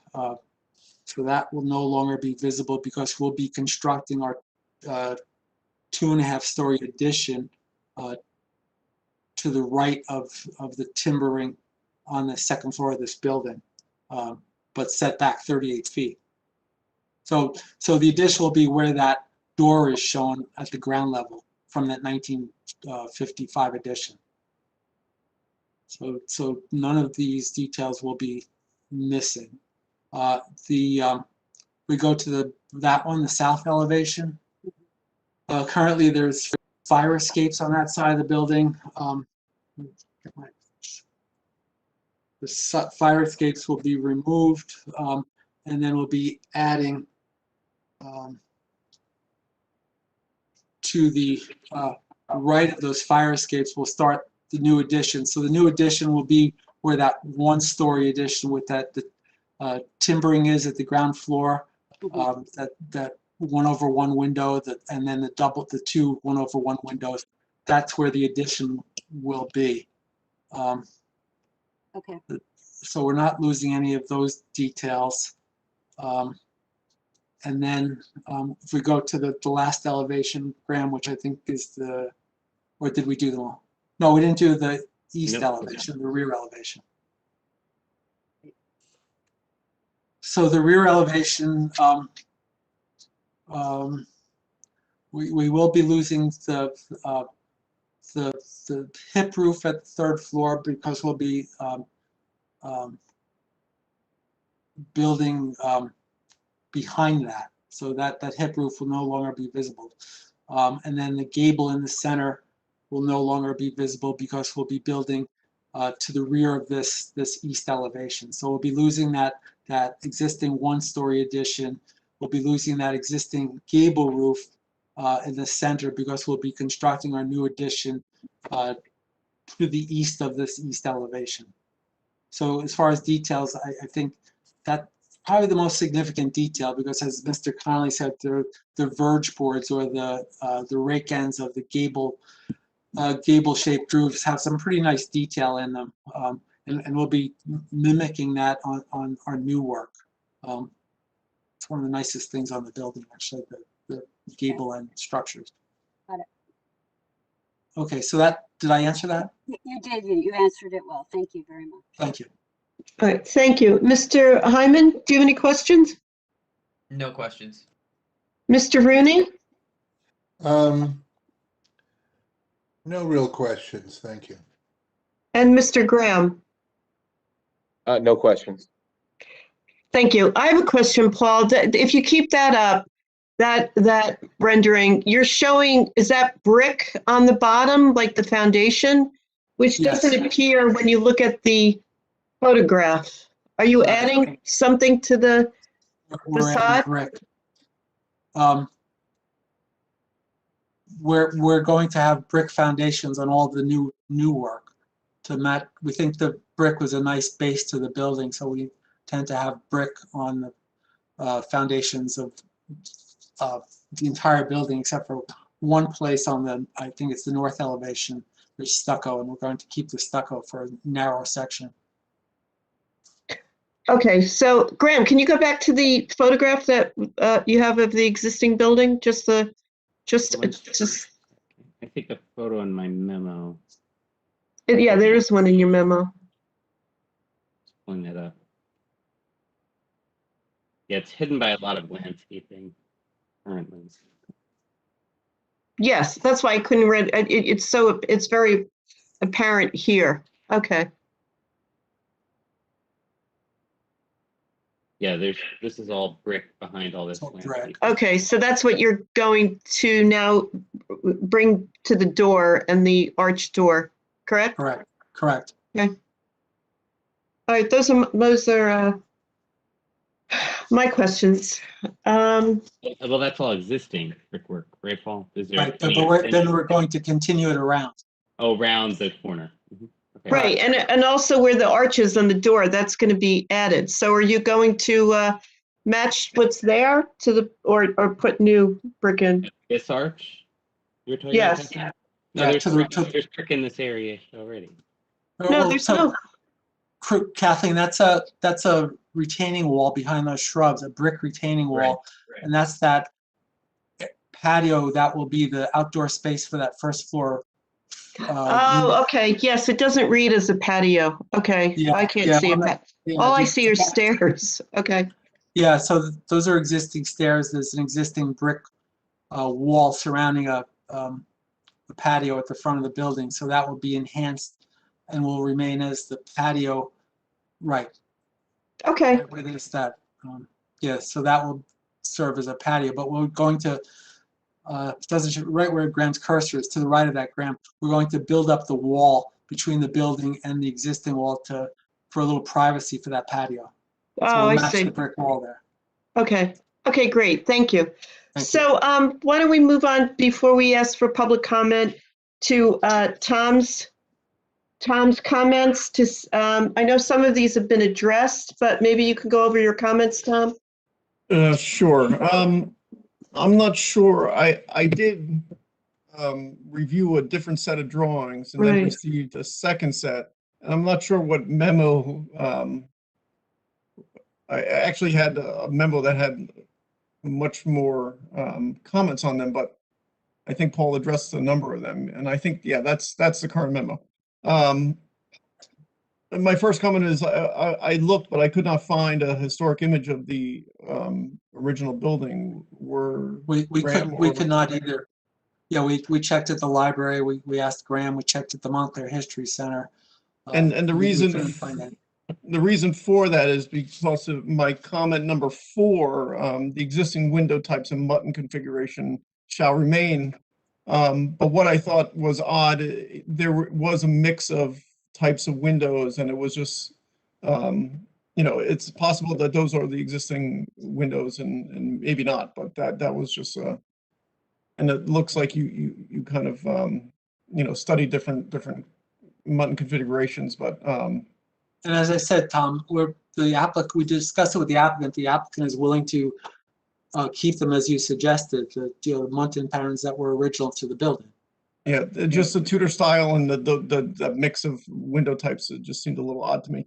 And my second comment was the proposed addition is inappropriate as it is not subordinate to the existing house and should not compete in size and scale. If we're going by the Secretary of Interior standards, and we do use that as a guide, any addition to a historic building or a building that's in a historic district should be subordinate, and you know, the ridge heights should not really match necessarily, but you know, this also feeds into my comment number 3. The design of the addition is not complementary to the existing architecture. I think it matches too well, and may benefit by the incorporation of details from the craftsman style. And if you go back to my comment 2, if you could pull up, Graham, I guess the 2D elevation, the front elevation of the building. Of the existing or proposed? With the proposed addition. Want to do it from the PowerPoint, Graham, or? Maybe the PowerPoint will work, but it's really hard. It's really hard to, if we didn't know what the existing building was, it's really hard to determine from this elevation what is the addition and what was the original building. And I think that should be clear. So maybe, you know, changing the architecture style and maybe lowering the ridge might help. Comment 4 we already addressed. And your rendering of the building, I think helped in addressing my comment number 5 with regards to the rooftop mechanical units. It was a nice rendering, and I think the location of the mechanical units does work. So I would, I'm satisfied with what's been designed here, and comment 5 should go away. And my only other comment was, you know, and I think you did speak to some of the information we were looking for on proposed windows and the lighting and site lighting. I'm not sure if the board would like to know more about, you know, some of the color palettes that you're proposing for the building, or what's shown in the rendering is exactly it. At this point, what's shown in the rendering is what's proposed for the colors, which is to keep the historical colors on the new and the existing. And I only had one other comment. I think on your north elevation, if we could just look at that, you had some sconces shown on the elevation that were up really high on the north elevation. And I was just wondering what those were for. Yeah, right in the center of that projecting bay. On the north elevation? Yeah, that's right where you're looking at. Yeah.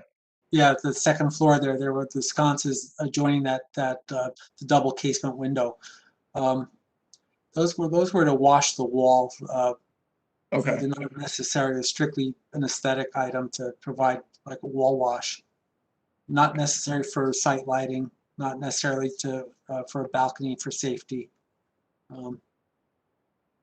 Okay, and that was my comments. Thank you. Yep. Okay, thank you, Tom. Graham, can we open it up now to public comment and see if anyone would like to comment on this project? Absolutely. Just give me 1 second so I can show the renderings so folks can reference that in their comments. Okay, all members of the public, I'll be unmuting all lines. If you have any public comments or questions on this application, now is the time to make those. Okay. Please just state your name if you have a question or a comment at this time.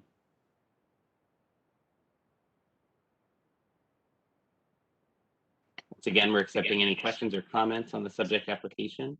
If you'd like to make a comment or ask a question, please just state your name.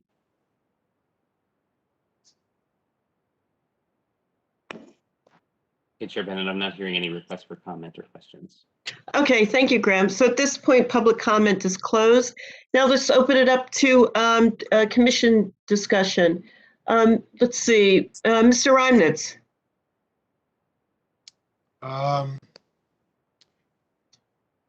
I think this looks great.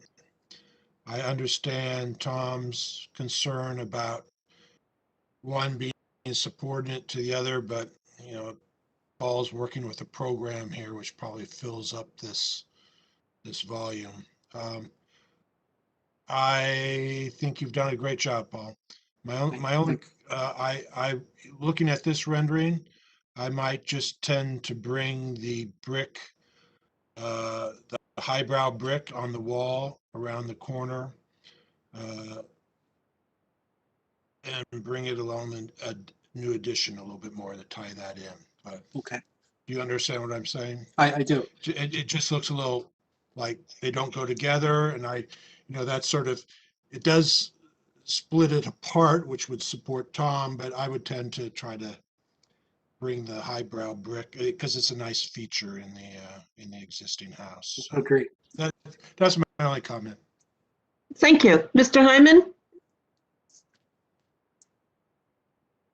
Yeah, I understand the concern about the addition not being subordinate, but I think pushing it back those 30 or so feet and trying to maintain as much of the features of the original structure was a good effort, and I think mitigates some of those issues.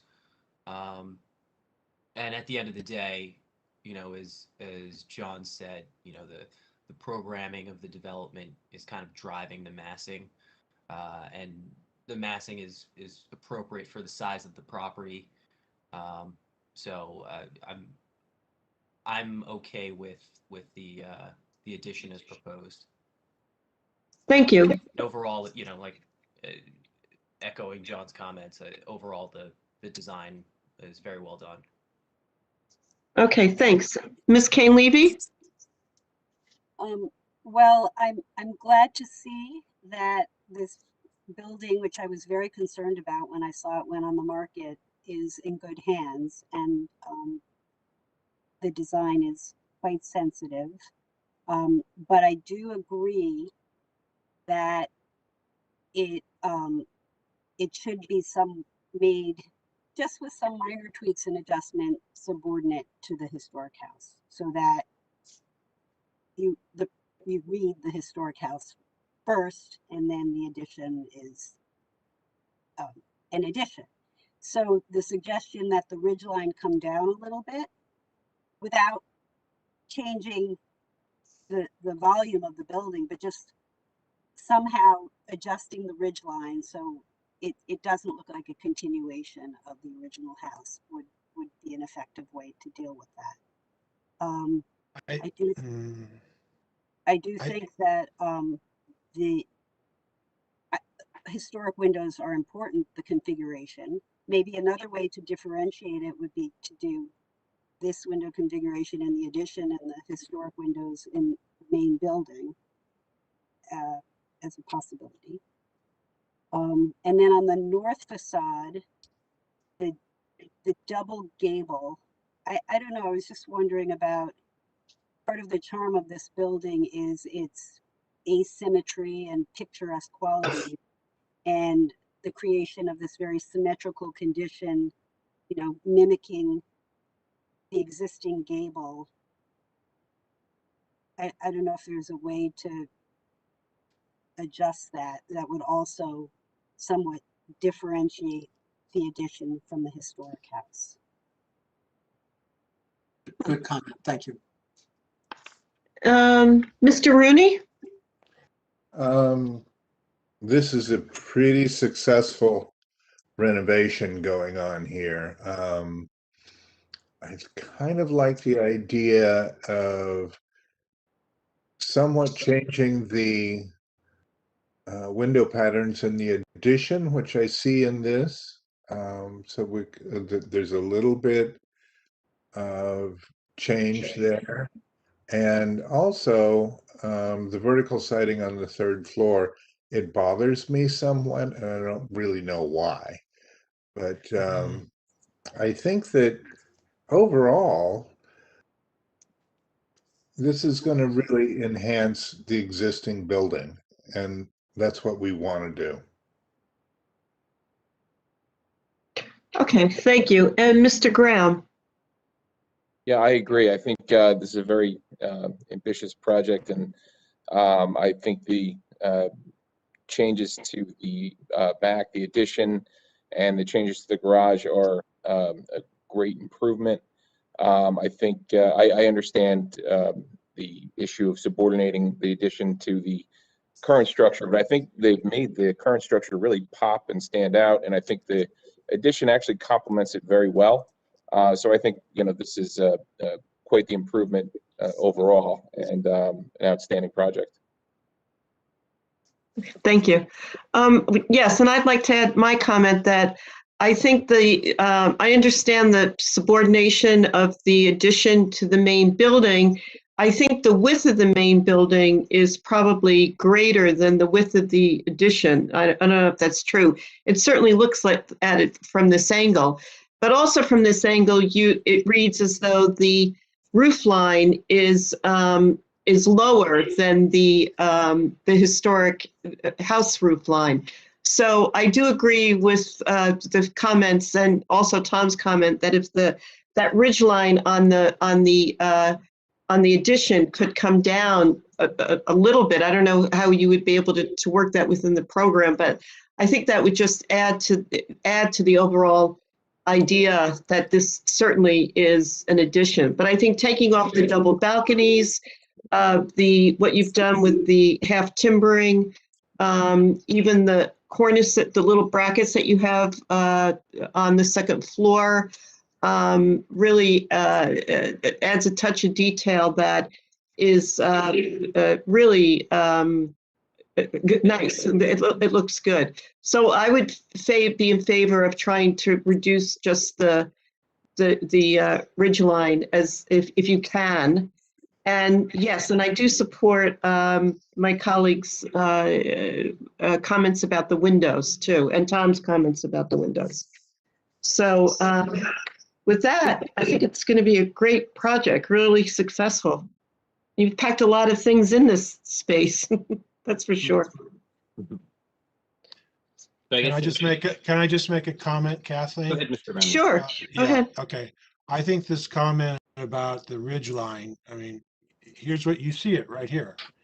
When you draw it in elevation, yes, everything lines up and everything looks like but this is a three-dimensional issue, and the addition really looks like it's lower than the front gable. So I think it's going to be very hard for Paul to drop that roof, and I don't have a problem with it as it is. I think the alternative might be something you might not like too much. That's true. And I guess having that shorter, almost like a shed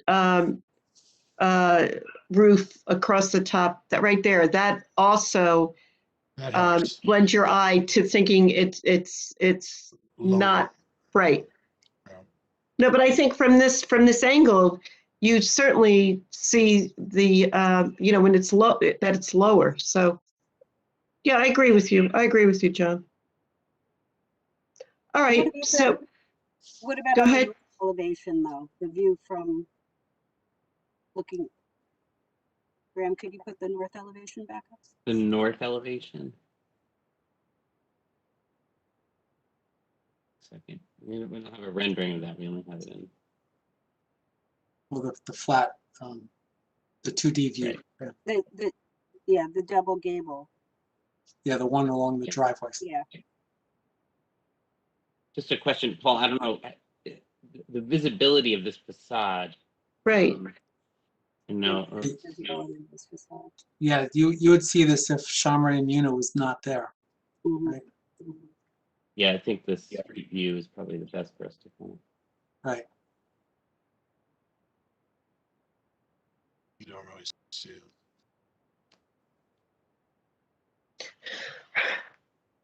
Okay, does anyone have any other comments? No? Well, Okay. thank you for your comments. I mean, we've agonized a lot over this project, especially about the third floor and that front elevation. We've gone back and forth so many times, and we kept going back to that vertical board and batten siding on the existing building, which when you look at it close up, it's pretty nice. It's a nice detail. So we've copied that again for the third floor. I know Mr. Rooney said that's questionable, but so far that's the best solution, is to pick up on that vertical board and batten siding. Okay, sorry, thank you. Okay, thanks, Paul. Okay, so Graham, what do we have? I mean, I guess as far as comments, I mean, there were a couple of comments regarding further differentiation of the design to kind of further distinguish it.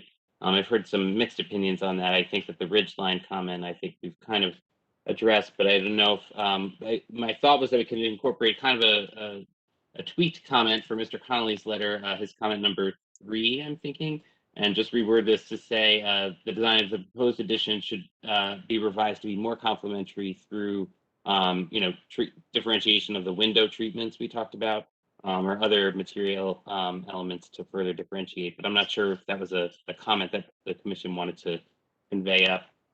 Otherwise, I think most have been addressed. I think we just needed to finalize what the recommendation was regarding the windows.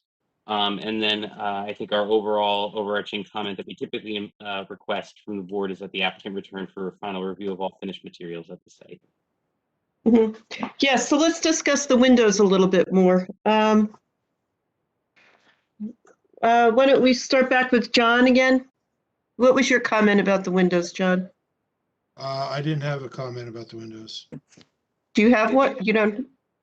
No, I just react to what I see. And I think what Paul has generated here is, my only comment was about the brick base, wrapping around it a little bit more. Oh, that's right. Yeah. Oh, that's right. Yes. So facing the street, you read that. I think that's a nice little detail. But, we could sit here and agonize with Paul about what that facade, but I think overall it's pretty good. Okay, does anyone else then have any strong feeling about the windows?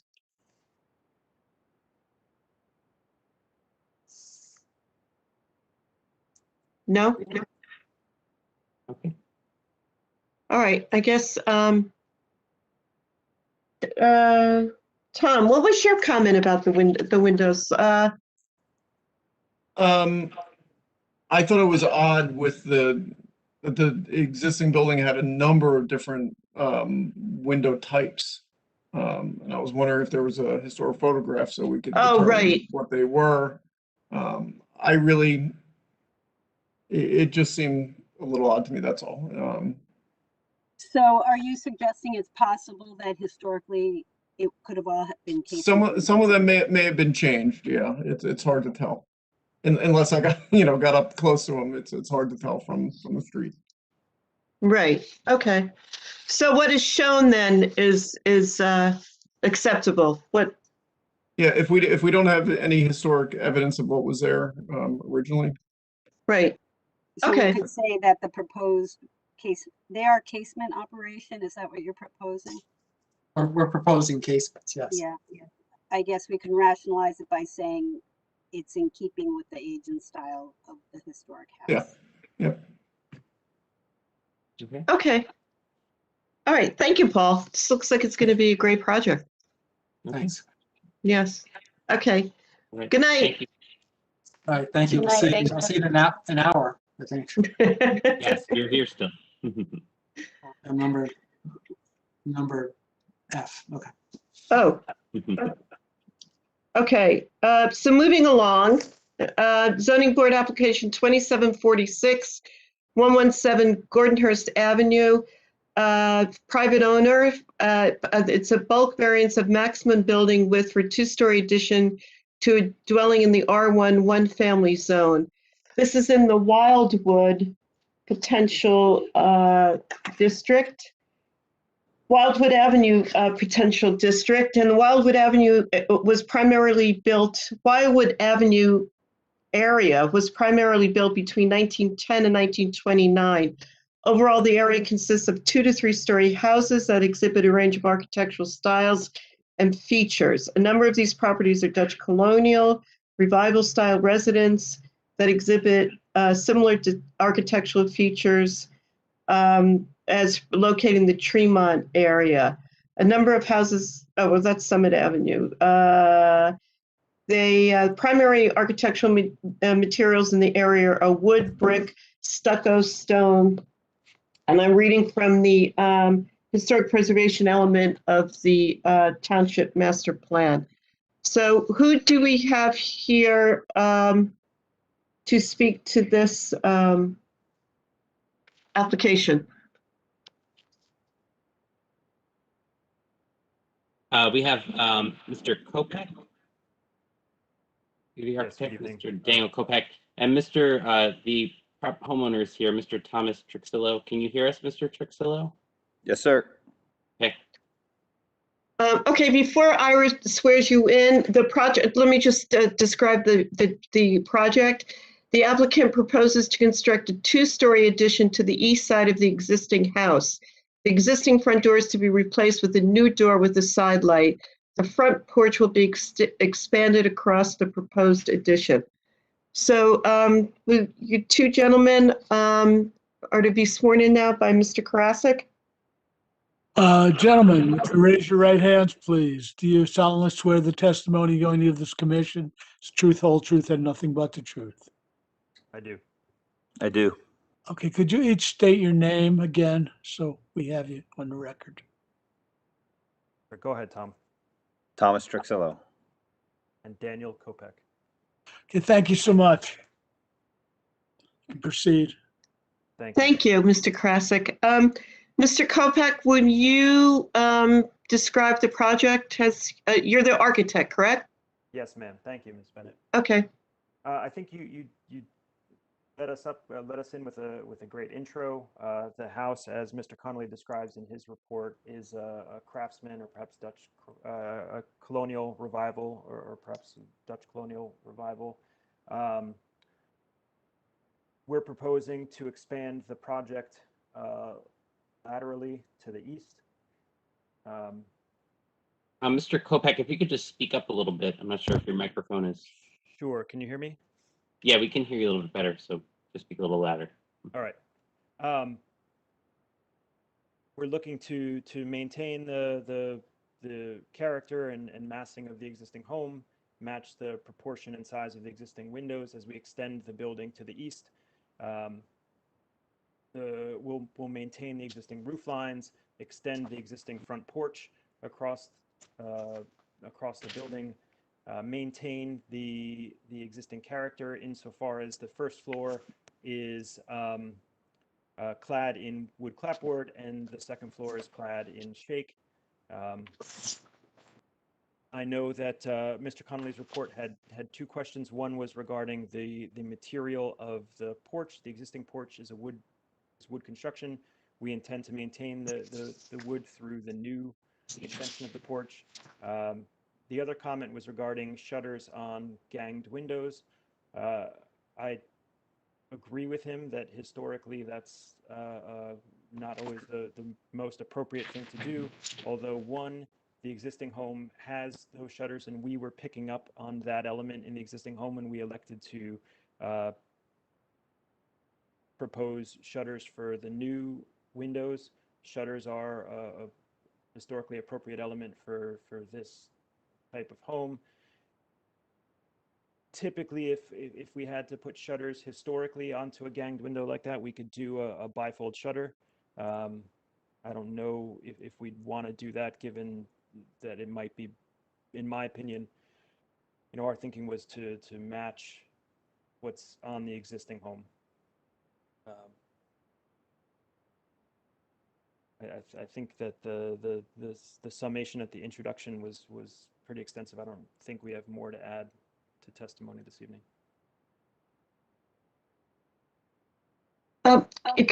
Graham, can you just scroll down a little bit? Sure. So we can see. Okay, great. So that the proposed addition then does it set back from the front of the house, or is the roof line carried all the way across? The roof line carries across. Okay. And then will you then it then goes into the driveway. Will you use of the garage in the back, or do you have enough space to have a narrower driveway to get to the back?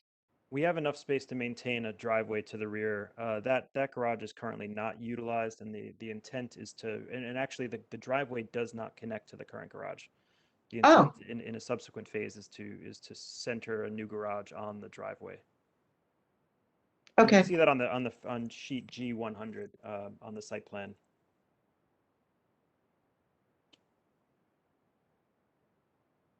Okay, great. We could have the driveway extend as it is there. Well, like I said, we're proposing that other frame garage is where that would ultimately go. Okay, thank you. Do you have any further testimony? No, ma'am. So let's open it up to questions from the commissioners. Mr. Reynolds I have no questions. and Mr. Rooney.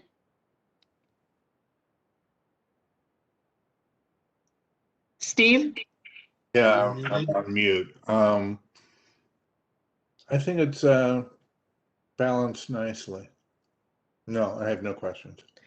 And Mr. Hyman? No questions. Ms. Kane Levy? Yes, You're does the muted. front of the porch aligns with what, or is it set back? Can we just look at the plan again?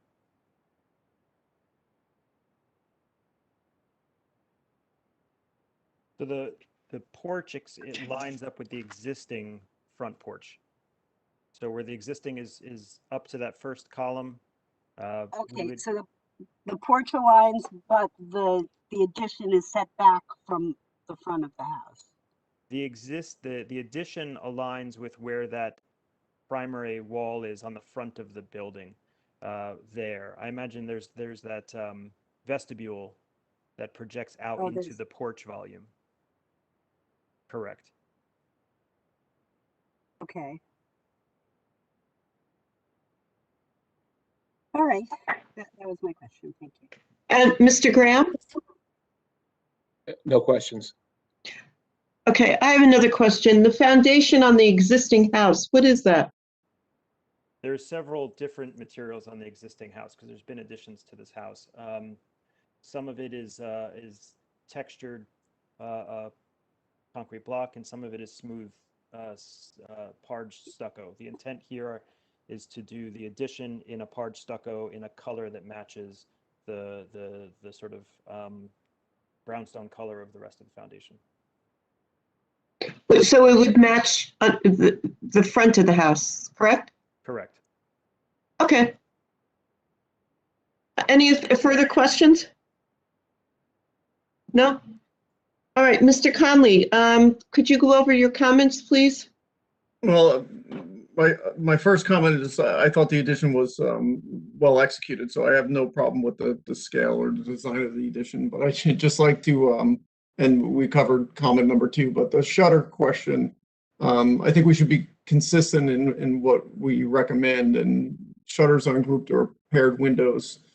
You know, they would just, it's not appropriate and never be that way. And if you look at the elevation on the first floor of this building, the existing elevation or the photograph, there are no shutters on the ground floor windows. So if we eliminate the shutters on the addition from the ground floor windows to be consistent, that would solve that problem of shutters on paired windows. My clients are entirely receptive to removing those shutters, and I agree with you, Mr. Conley, about the historic appropriateness of those. Yeah, you know, on the second floor there, I think, right, you have no paired windows on the second floor, so I think right, but I think that we keep that one window on the addition with the shutters to match the others on the second floor, and then yeah, I think that on those, and I would take them off on all of the windows on the east side. Well, let's go to the east side, right? I think you could maybe just keep them on the second floor. It would be appropriate there, right? Because you just have single windows there, right? On the Graham, if we could look at the proposed elevation. Right, yeah, you just have one window there. Yeah, just remove them from the ground floor and keep them on the second floor. That would work.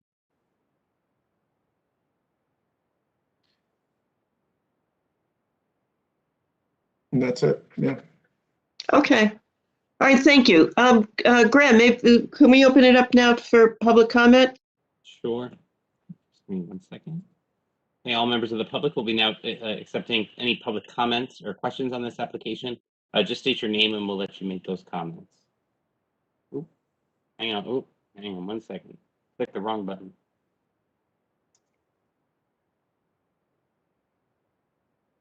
Just give me 1 second, everyone.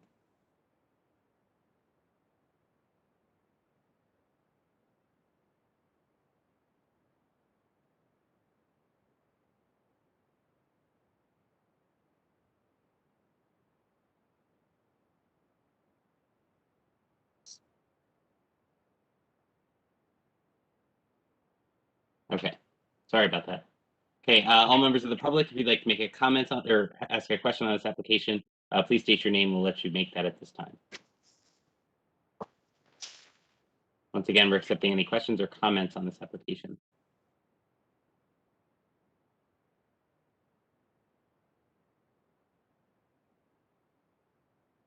One last call for any questions or comments on this application. Okay, Chair Bennett, I'm not hearing any. Okay, thank you, Graham. So public comment is closed regarding this application. Now we'll just touch on comments from the commissioners. Mr. Reynolds, do you have any further discussion, comments? I haven't had any comments yet, but I would comment that I think Dan has done a great job. If all our presentations came to us that was developed as well as this, it'd make our lives a lot easier. So I appreciate the work, and I would get rid of all the shutters. I mean, the shutters just, I mean, they're a fake job. They're really fake jobs on the house, and they're not traditional. The idea is the shutters close and cover the windows. Well, it certainly doesn't close and cover the double windows anywhere. So I would tend just to get rid of them. Okay, thank you. Mr. Rooney? I agree with John about the shutters. I really like how everything kind of blends in together, and it's going to be very hard to tell where the addition is versus the existing house. I don't think that's a bad thing in this instance. Thank you. Mr. Hyman? I don't have anything to add. I think it's a great application. Thank you. Ms. Kane Levy? Well, I think this is another case where the ridgeline could step down, just like in the neighboring house. I don't know, Graham, can you pull up a photograph? An addition also steps down. That, you know, the more traditional way of doing an extension is to step the ridgeline and make it subordinate, and that's what I would like to see here. But if I'm in the minority, I you know, I could go along with it. But well, there's a third floor here, right? There's a second and then a half story that he's extending. The neighboring house has just 2 stories there.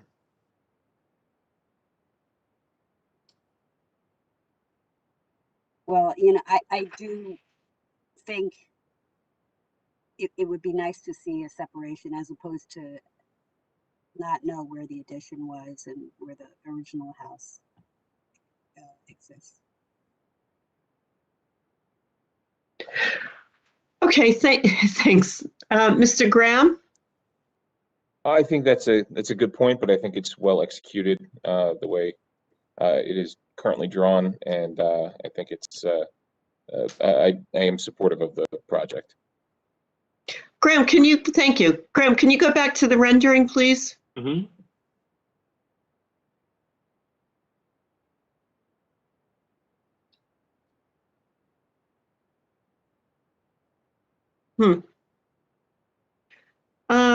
Yeah, that was the one thing that I was thinking the same, Caroline. That what if we're asking for additions to be subordinate to the original house, that that could be something that perhaps should be considered here as well. Can you go around the corner? Can you go around the corner and look at the other elevation? I mean, we're not really, there you go. So what would you do there? I guess you would. I think in order to I guess you could change the gambrel because you're not really, there's just a vent there, so you could lower that. And in this If we go back case- to the photograph that we had up before, Graham, of the front, if you look at the house next door, it is done the exact same thing. Right, that house to the left, it's a different roof shape, or yeah, slightly. Oh no, they're the same roof shape, but just the ridge is dropped, right? If we drop it a foot or two. Yeah, you don't have to do much. But I think that that house is executed well, and in order to do it successfully like that, you drop the ridge line 3 or 4 feet, and that side room on that house is significantly smaller than the square footage that my clients require in this project. So in order to, I don't think we can effectively drop the ridge line without also contracting the building front and back. And Can we look at the side elevation again?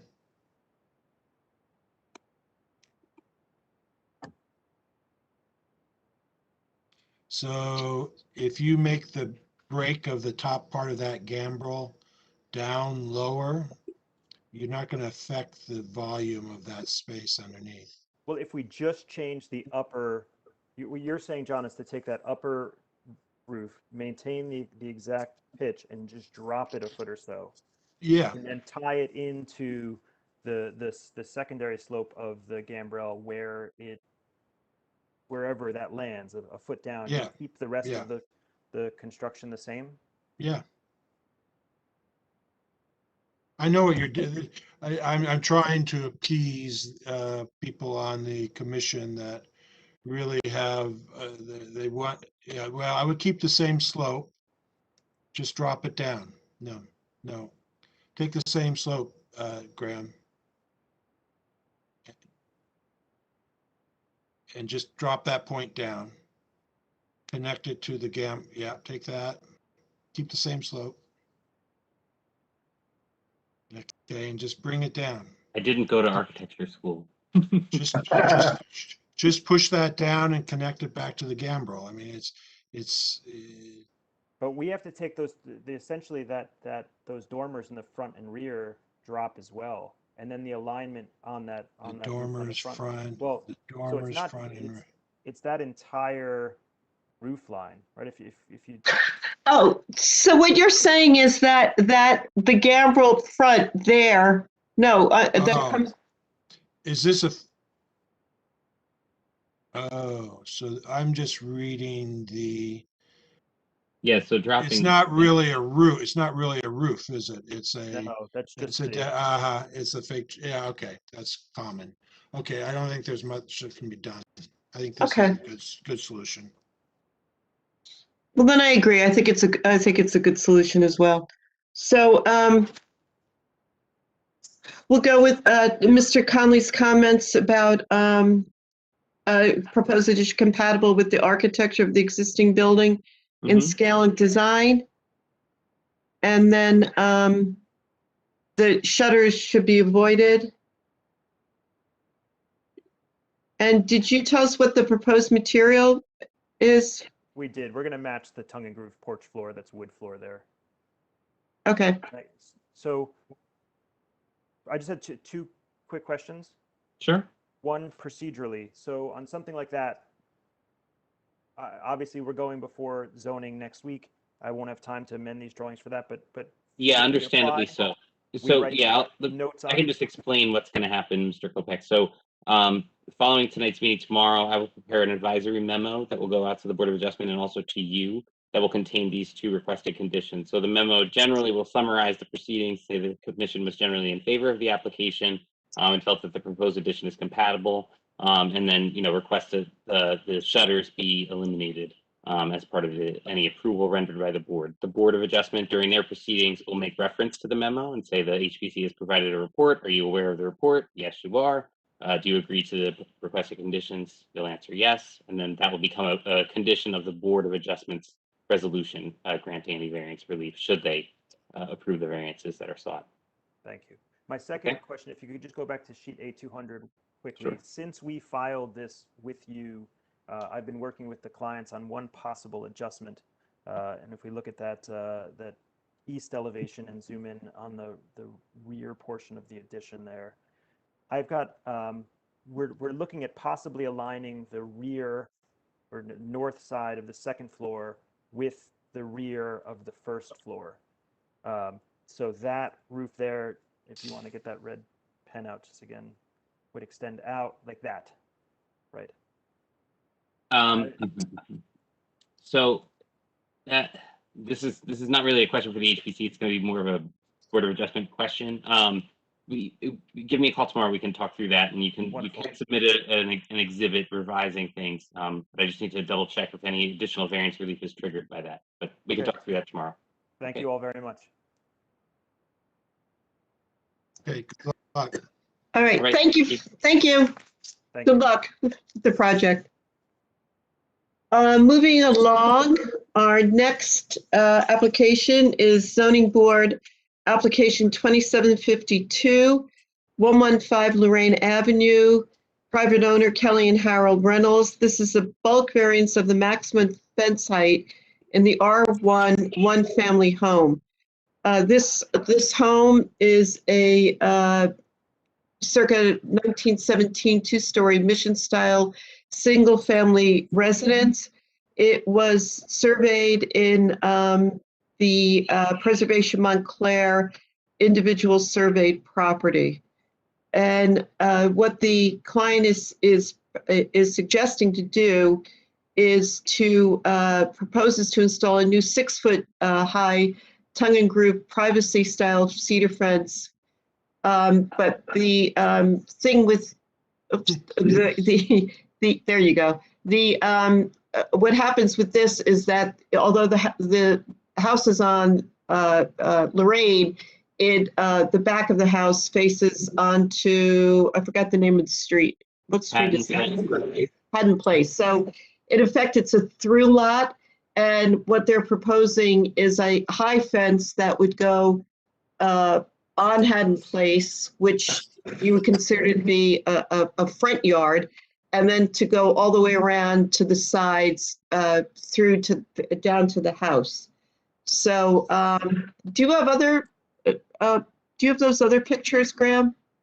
I see. Possibly. I haven't pulled up on Street View. I was just going to pull that over. Okay. And if I'm correct, I think there you go.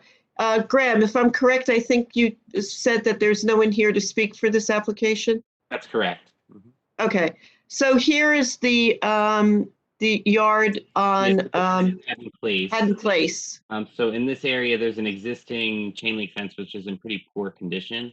And so the applicant is seeking to replace the chain link fence with this wood style fence, a privacy fence. As the chair mentioned, this is a through lot. So the property has no rear yard. It has a front yard along Lorraine Avenue and a front yard along Haddon Place back here. So the applicant is proposing this 6-foot fence to extend around what is functionally their rear yard, but a front yard. And so they require variance relief to install the 6-foot fence in this location. Actually, given the through lot configuration, a 6-foot fence is not permitted in any location on this lot. And Graham, if this was approved, would down the line, would another owner be able to, and the lot, or if it was the same owner and the lot was subdivided, could the new owner then be eligible to keep this 6-foot fence in the front yard? The lot was subdivided. No, that creates a new condition. I mean, there would be a complicated application. So, I mean, Okay. the application is specific to this lot, and it's Okay. I didn't know if there was anything grandfathered. Well, being that we have nobody to ask questions of, we'll just open it up for Yeah, discussion. well, I didn't know if you wanted to go through Mr. Connolly's report or have him review his recommendations. Oh, I guess we should do that first. Okay. So, Mr. Conley? Okay, my comment number 1 was the township's historic design guidelines call for the height of front yard fences to be constructed to a maximum height of 4 feet, which we've already discussed. So the rear yard is the front yard based on zoning. The comment 2 was the design guidelines state that solid wood board fences shall be reserved for the rear yard. Technically, we don't have a rear yard on this property. We have 2 fronts. And my third comment, which I guess had to do with the existing chain link fence, if it was to be removed, there was no indication on the drawing that that was the case. Not sure if it's going to be removed in its entirety. Okay, thank you. And Graham, can you see if there's anybody that wants to speak to this from the public? All members of the public, I'll be unmuting your lines. If you have any questions or comments on the subject application, please state your name. All members of the public are now unmuted. If you have any questions or comments on this application, please state your name and we'll let you make those comments. I was going to ask you if you want to take. What was it? That was just someone has background noise going on. Not all of them. Once again, any members of the public with any questions or comments on this application, please state your name. Hey, Chair Bennett, I'm not hearing any at this time. Okay, thank you, Graham. So the public comment on this application is closed. Why don't we start with discussion? Mr. Reynolds? Can we see the photograph of this front yard from Haddon Place?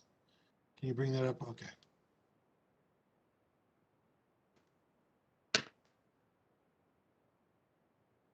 All right. And can you go down the street a little? Are you on Google? It's Street View, yeah. Can you just go down this? So you've got a house down the street, setback. So this fence would turn the corner and be in front of them. Yeah, you can see the fence in here. The chain link fence is in this. Yeah, I mean, the chain link fence is under 4 feet, right? So it complies. I don't know. I can't confirm the existing. Yeah. I got it. I think this is not a good precedent. To bring a solid fence all the way out to the property line, all the way around. I think it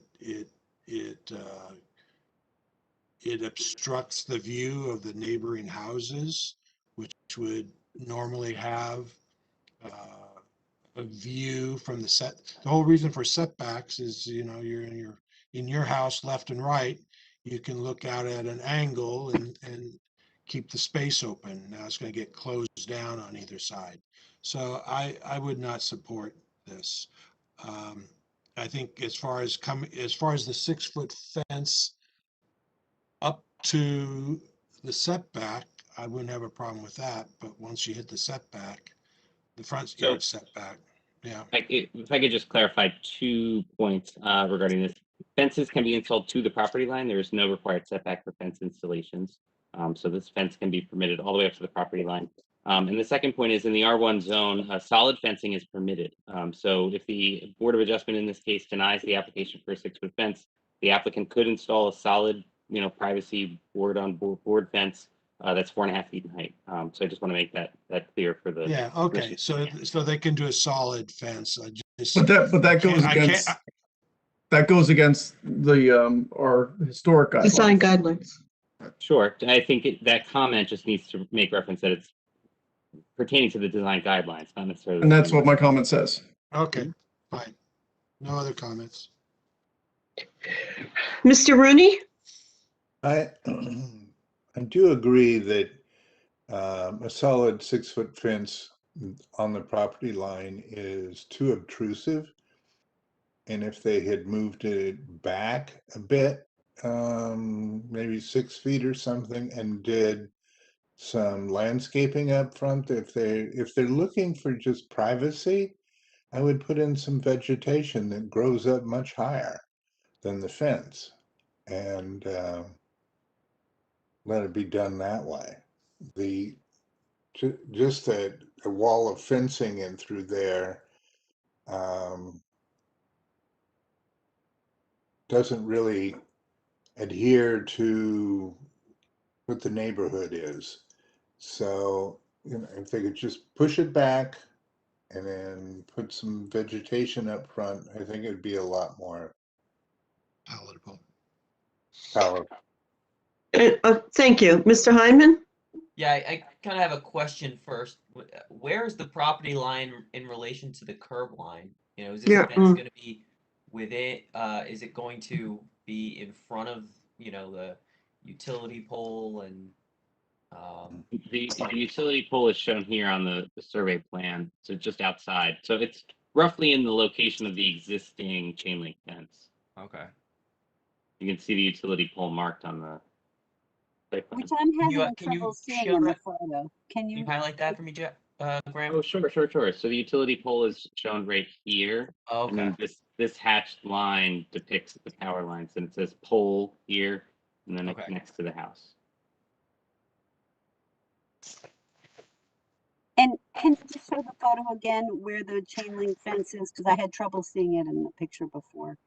So it will be So here's that utility pole. behind the trees? Yeah. Oh, Here's no, the it's chain in link front of the fence. trees. Yeah, it's in front of the trees. Mhm. Oh, okay. Then I have I have a problem with that.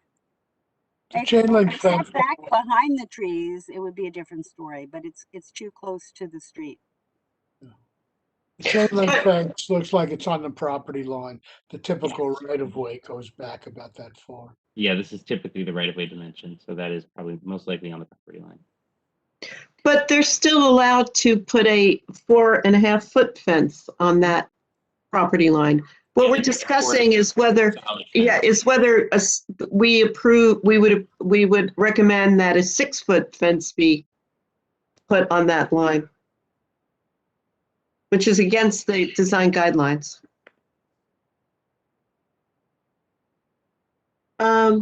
Okay. I wouldn't, because again, there's a reason why there's the distinction between the 4 and the 6 on a front yard. Even though this is the effective rear yard, it's still abutting a right of way, and it's right in that view corridor, compared to a rear yard where it's backing up to a neighbor's backyard. So a lot more privacy concerns, less view concerns. So I would not be inclined for the zoning board to grant it, unless they wanted to move it back from the property line. I think, as Steve pointed out, if privacy is the concern, they could have the 4-foot fence and then have some landscaping in front of it. Mm-hmm. Okay, thanks, Jason. Caroline, any other comments? Did you make your comment? I made my comments. And Mr. Graham? I agree with the rest of the commission. It's too intrusive. It's too 6 feet that close to the curb line is not conforming with the rest of the neighborhood. I agree with everybody else. This should be, if you want privacy, if you want a 4.5-foot fence, then use landscaping to achieve that. I'm not in support of this fence. Of 6 foot, okay. So correct. There's nothing we can do about a 4.5-foot fence, but I am not in support of a 6-foot fence. Okay. All right. Thank you. I think everyone's made their comments. I agree as well that the 6 foot should not be allowed according to our township historic guidelines. And I think we should also ask that the chain link fence that's on site, that should be removed. I think that will be removed regardless of. Yeah, because they need room to put up the new fence. Okay. Yes, I think, it should be the comments from Mr. Connolly's memo that we'll send forward to the board. Okay, great. Okay. All right. All right. Thank you. Okay, and then our final for tonight is zoning board application 2753, 179 Alexander Avenue. This is a private owner, Douglas and Jane Farrell. This is a bulk variance of maximum building width for an addition to a dwelling in the R1 one-family zone. This is the Upper Montclair Commuter Area. Here we go. This is a proposed area, potential area, I should say. It was primarily built between 1900 and 1929 and exhibits several distinct phases of housing development intended to accommodate Montclair's significant commuter population.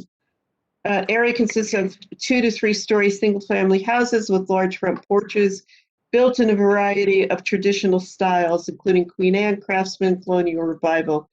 The primary architectural materials in the area are wood, brick, and stucco.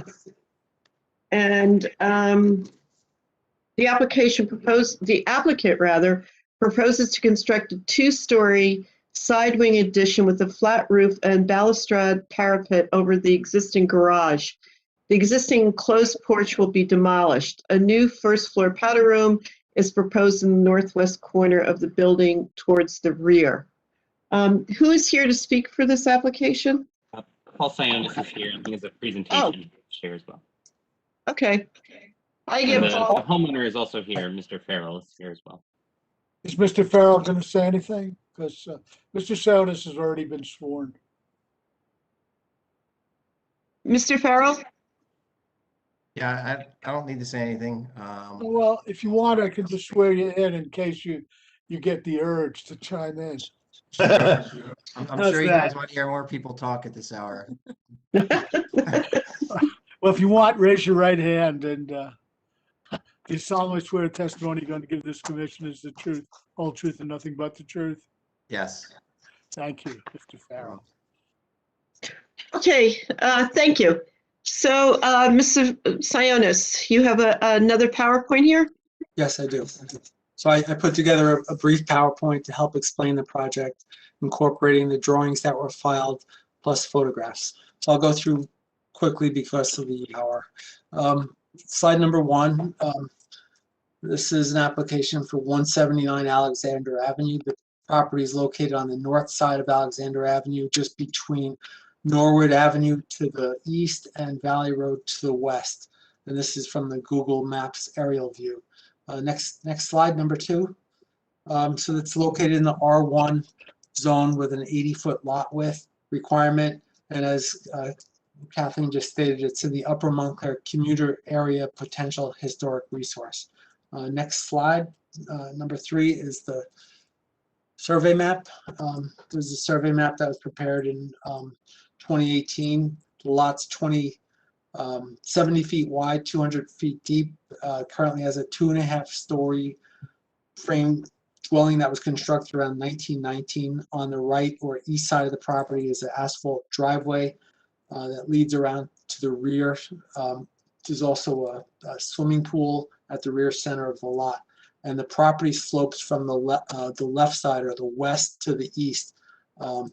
And the land continues to slope down onto the adjoining property to the east, which slopes down to a branch of the Third River. Next slide, please. Next slide's from the tax map, and this is just to show that the subject property, I outlined it orange, 179 Alexander, and it's next to a lot that's fairly wide, but that left part or west side of that adjoining property is unbuildable because it has that tributary or the branch of the Third River.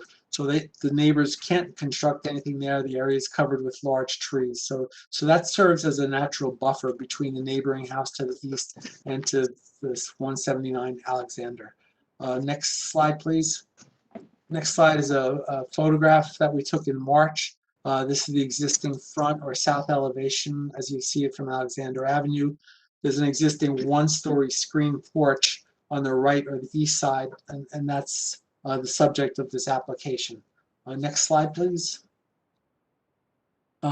So this is from Google Earth Street View, and you can see the western portion of the adjoining lot to the east or the right is heavily wooded. It can't be developed because of the tributary of the Third River. So this will be part of the zoning argument, and I'll explain that in a minute. Next slide, please. So the proposal is to convert the existing screen porch on the east side of the house, basically to remove that screen porch, which is built above a garage, is to remove it and then build a sunroom on the first floor and then construct a second floor above it, which will serve as a study or home office. And then that small area also colored in blue, the back left there, that will be a small first floor powder room addition proposed for the northwest side of the house. There's no powder room on the first floor. They'd like to construct a powder room. And the project's required to be reviewed by this commission, first of all, because of the potential historic zone district it's in. But then it's also required to be reviewed by the Zoning Board of Adjustment because the house currently exceeds 65% of the lot width by 1.42 feet. And this proposal maintains the same footprint. So even though we're matching what's there, we have to go to the zoning board because we exceed the 65% of the lot width by 1.42 feet with the existing footprint. Next slide, please.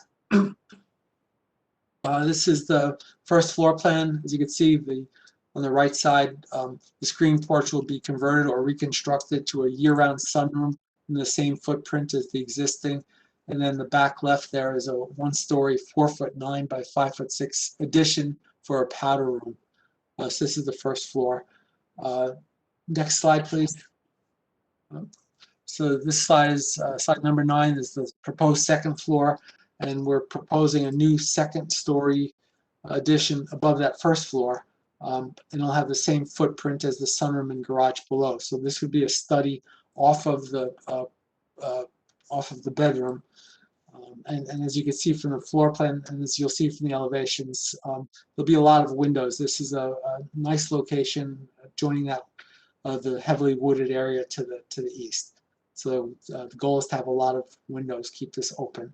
Next slide, please. This is the front elevation.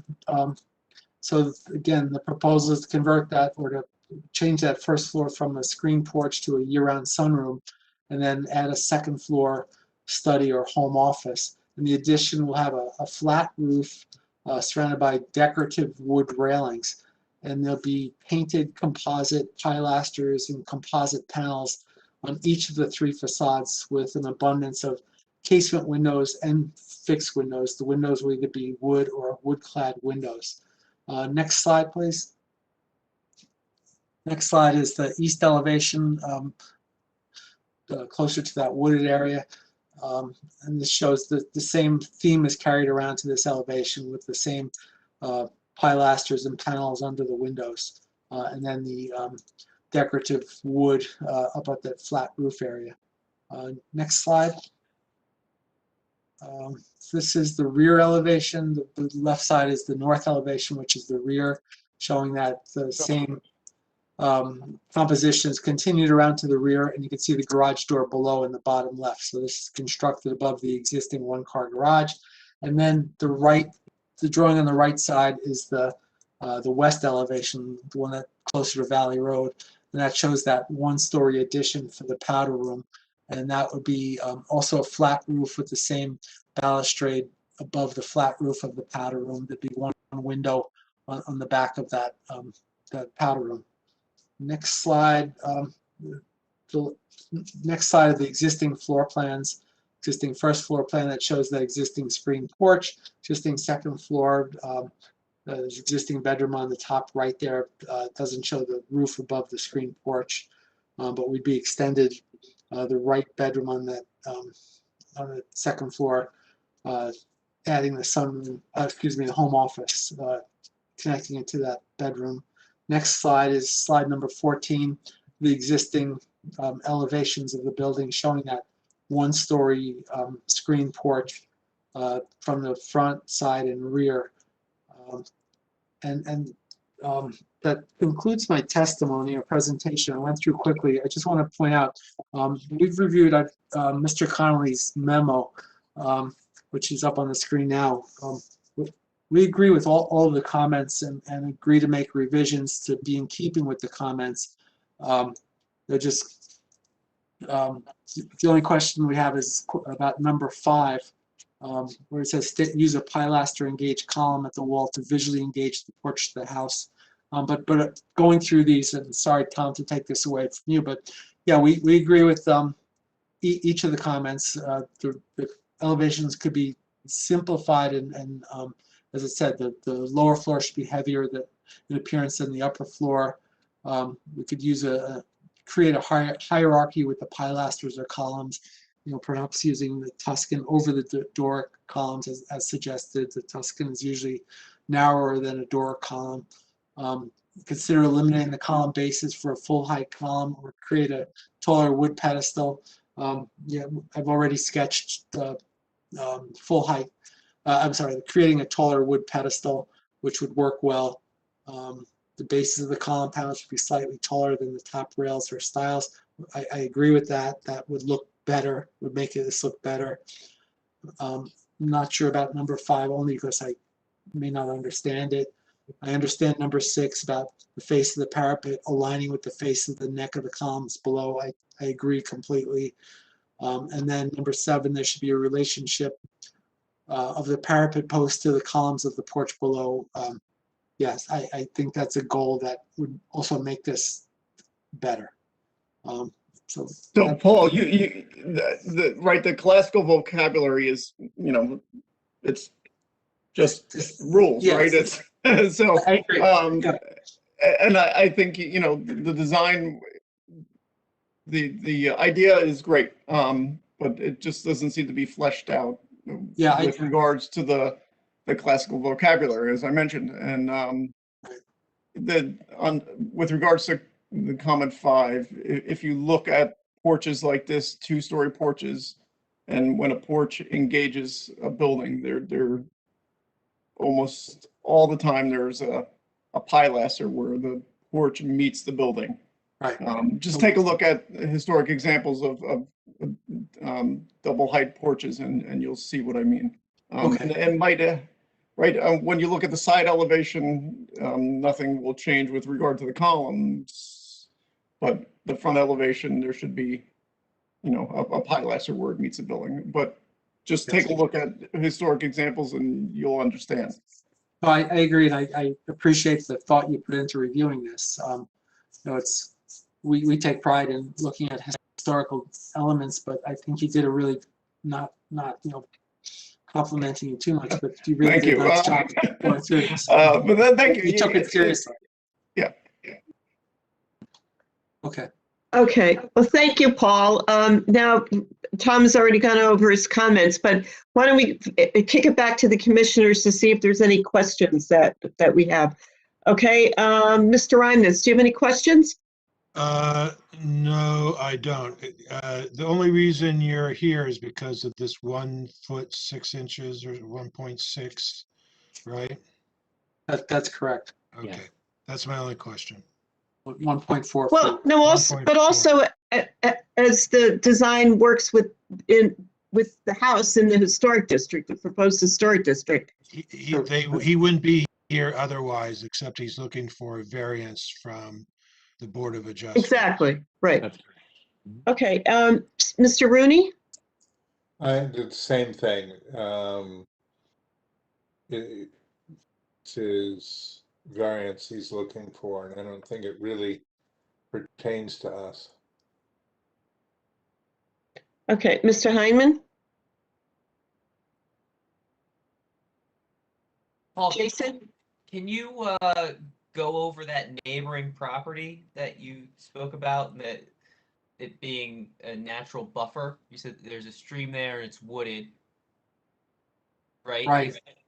And this is more an argument for the zoning board that, we're 1.4 feet wider than it would be allowed to be, and it's on this easterly side, which is up against that wooded area with the tributary of the Third River.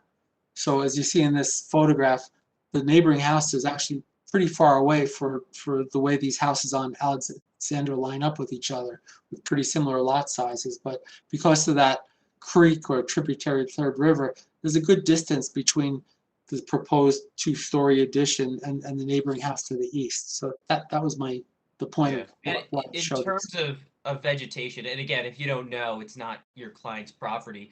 Are there any environmental restrictions? Restricting removal of the vegetation that's providing that screening? He won't be, will you? I don't know. I know that they'd be prohibited from constructing anything, but I don't know about the prohibition on removing something within a stream bed right of way. Okay. That's all I have. You're building on the existing footprint, so that really the variance is for increase of the nonconformity of that 60. Expanding the width of the second floor. Yeah, expanding the width of the second floor, not the first floor. Yeah. Correct. So you're not building to the right of that, you're building up. So just, yeah. But even if there was no variance required, he would still have to come before this commission. Yes, Graham, because it is No. This is not a local landmark district. This is a potential district identified in the master plan. So this is an advisory review only. Gotcha. Okay, then, Ms. Kane-Levy? I think it's a handsome addition. Thank you. And Mr. Graham? Yeah, I agree. No questions. Oh, I'm sorry. All right. I didn't realize you were asking questions. Do you have questions, Caroline? No, I don't have any questions. Okay, so Graham, is this, we can open this up? I have no questions for the applicant. Can we open this up to public comment? All right, all members of the public, I'll be on meeting lines. If there's any public comment at this time, please state your name and you can make a comment or ask a question on this application.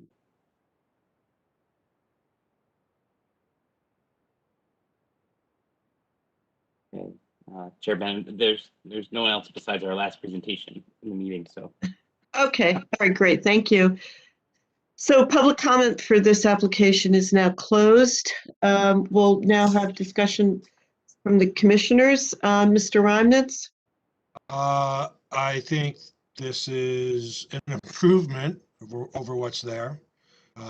So I have no problem with it. I have a question here for Graham. Paul has come to us with 2 PowerPoint presentations that weren't part of our package. Aren't we supposed to be getting those PowerPoint? Is that? These are submitted as an exhibit during the proceedings. During the proceedings. Okay, so, okay. We did get plans, John, in our packet. Yeah, but I find the PowerPoint presentations also very informative, you know, if they're I understand they're presented as well, and just to note exhibits. Okay, go ahead. Just to note, functionally, we do have a requirement that exhibits be submitted prior to the hearing, typically with a 48 to 24-hour deadline. Both of these were posted earlier this week and available online. Okay. The online available online. Okay. Yes. Okay. Mr. Rooney?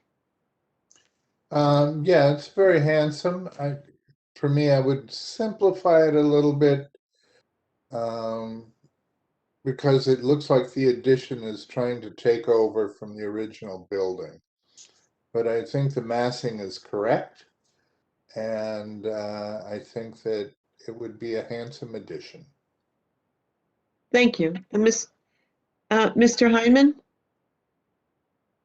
Yeah, I don't have anything else to add other than I think the application looks great. Generally agree with Tom's comments. Okay, Ms. Kane-Levy? I'm okay with it as is. Thank you. And Mr. Graham? So I'm very supportive of the addition as well. Okay, thank you. I'm supportive of the addition as well, but I do think Tom's comments are well founded because this house is actually very it's almost plain in the main part of the house. So to the right is yes, right there. Thank you. So while I do appreciate, especially the balustrade, I like that detail, but I do think it could be just toned down a little bit. And I think using what Tom's comments, as Mr. Sionis has already indicated, he will, and he knows. So I think it'll be very handsome, and I love walking past that street, and your gardens are just lovely. So I think it'll be a really good addition to the road. Thank you. Paul, could I just make one other suggestion? Yes, please. Sometimes when you see these double height porches, the second floor is filled in more fully with siding, and the lower portion is designed as you've designed it. That's, it's not what you were going for, but sometimes you do see porches, double height porches that way, where the second floor is more enclosed with siding than open with windows. Yes. Yeah, so you might Okay, want to look at good. that as well. But Okay, thank you. and that might work better for whatever programming you Room have going on layout, up there on the yeah. second floor. Okay, Because but yeah, it's complicated, but I think that's what's causing the problem with that second floor being top heavy. right. Yeah, but okay. Okay, thank you. Okay, thank you very much. So we'll carry forward comments 1, 2, 3, 4, 6, and 7 for Mr. Connolly's report to the Board of Adjustment, I believe. Okay, Yes. very good. Okay. Thank you. Thank you. Thank All right, thank you. Good night. Good luck. And our final, finally, we have a presentation by E2, the E2 Project Management, who did the project on the estate area survey. And I believe they're still here. I apologize that we've gone over by an hour and 15 minutes, but if you're still here. Of course, we're still here. Okay, great. I guess So- while I get situated, can we just take like a 5-minute break? Surely. Okay. All right, we'll take a break. Okay, so we'll reconvene at 46. Okay. Okay, see everyone in just a few moments.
there's Tom, and Jason. We're just waiting on Jason as the last one. Okay, we can proceed. And then Rick, just let us know when you're ready to, when we're back on. Okay, great. Okay. All right, thank you. So we have Marianne Walsh and I'm sorry, who else do we have from E2 Project Management? Scott, I always get your last name wrong. I apologize. Luzor? Close enough. Close enough, sorry. Okay, and they are here to give us a brief overview of the project that they just completed. And again, I apologize for running over so late. So without further ado, why don't you begin? Okay, well, thank you everyone for having us here.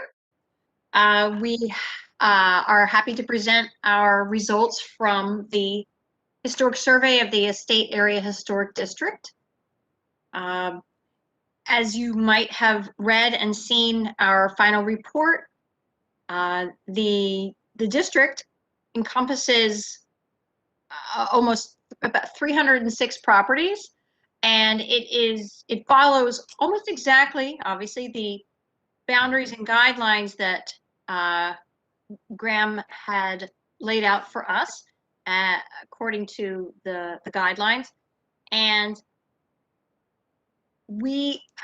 during our survey, we found that the district was fantastic. It was wonderful. So many key contributing buildings.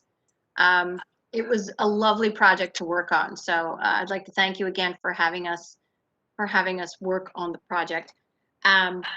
If we could go on to the next slide. Sure. As you know, according to the RFP, we were asked to take a look, to reevaluate what there was a proposed estate historic district that was already laid out. So we were surveying what those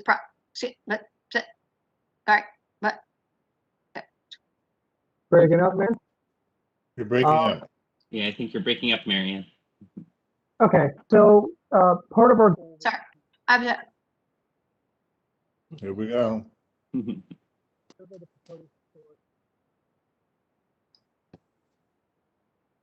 Scott, you're very quiet. We can't quite hear your. The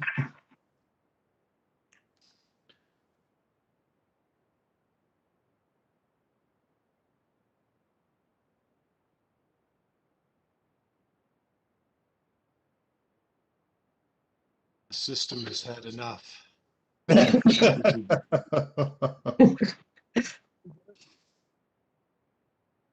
We can't hear either one of you. Yeah. I'll be a short presentation. Does this, what they're showing us, exist anywhere that we can look through it? The PowerPoint I haven't posted just yet, but I do. Okay. I have the whole PowerPoint here, so it largely summarizes the.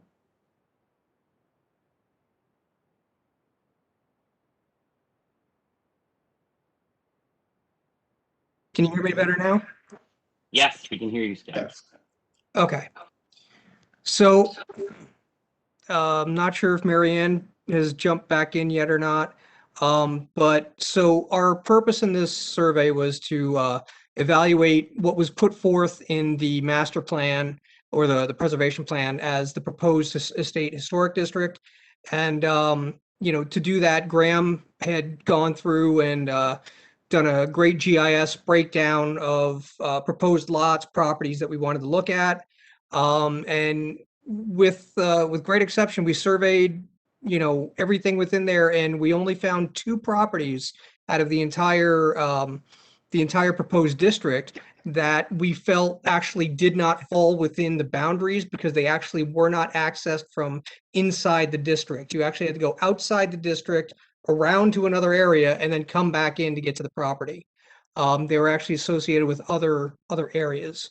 So we those are the only 2 properties that we excluded out of that. let's see, the purpose, I mean, a lot of this you can read, allows for informed land use decisions, assist in determining local landmark designation. This was funded by CLG grant and aid program by the SHPO. And we do have SHPO concurrence, correct? They approved the project? Graham, do you remember? We're still kind of working out a couple of final items with them, so Okay. it's been a little busy, but we'll let you know. Okay. Okay, so could you move to the next slide? Sure. Okay, so our research design, basically what I just went over, to update and expand the information about the proposed estate historic district. Part of our goal was to also kind of develop synthesize a history of that area and try to determine what is the cohesion there, what's what makes it a district. Also to evaluate the proposed boundaries of the estate historic district and the period of significance. All right, next slide, please. Methods, limitations. Marianne, was that you? I'm here. I'm back. Yes. Okay. I'll let you take over from the research design. Okay. Regarding our methods, obviously there were previous studies done, which we relied heavily on. We went out into the field, spent several days walking the neighborhoods and photographing and trying to understand things from a physical standpoint. From that, of course, we completed the required NJHPO forms. We photographed everything. We used our GIS services to better understand the neighborhood through time, and through the nomination report we gave our findings. We were restricted, of course, through at least two things. Of course, we could not go beyond the public right of way. We did not necessarily want to go in anyone's backyard, or as much as we might have wanted to, because it was beautiful. But we needed to stay on the sidewalk. And of course, our research was limited to a lot of online research because of the COVID-19 restrictions and that were in place this past year, of course. In the end, we surveyed 306 properties, 33 of them at the intensive level. Now, intensive level, of course, you might know, is that they were already listed in the National Register of Historic Places, or we felt they were individually eligible ourselves, that they were not necessarily currently listed, but we thought they rose to that criteria. There were no archaeological resources considered, of course, and again, primary sources such as deeds were it was just not possible for us to get to them at this point, and it was not necessarily part of the scope. It was that's a little too deep of a dive for this study. So that was some of our limitations. You can go on to the next one. Mm-hmm. Now, we looked at the district from several different criteria, of course. Integrity, the ability of a property to convey significance. Is enough of what's there still telling a story, whether it's historical or architectural? And as a historic district, can we look at the neighborhood or the particular area as a cohesive whole? Can we see it developing all together? Can we, again, see it telling a story as a neighborhood, as a town? Now, this particular historic district was very cohesive physically and historically and architecturally. So there was very, very little property skip or any kind of reaching or for a boundary, if you will. And the period of significance, as you know, is the span of time which the property attained the significance for its inclusion in the National Register. Now, if you could go on to the next slide.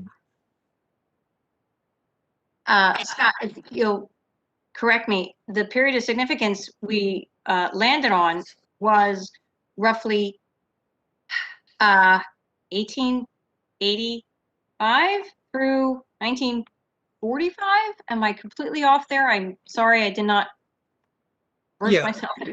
Yeah, what we found was that basically it's the surge actually in the growth and building of the area. Yeah, it was about 1885 to 1945. Okay, which covered quite a number of historical benchmarks throughout the United States. Industrial Revolution, the turn of the century, eventually going through World War I and World War II. Now, of course, criteria A is significant events such as world wars, significant people, architects, or politicians, or the such.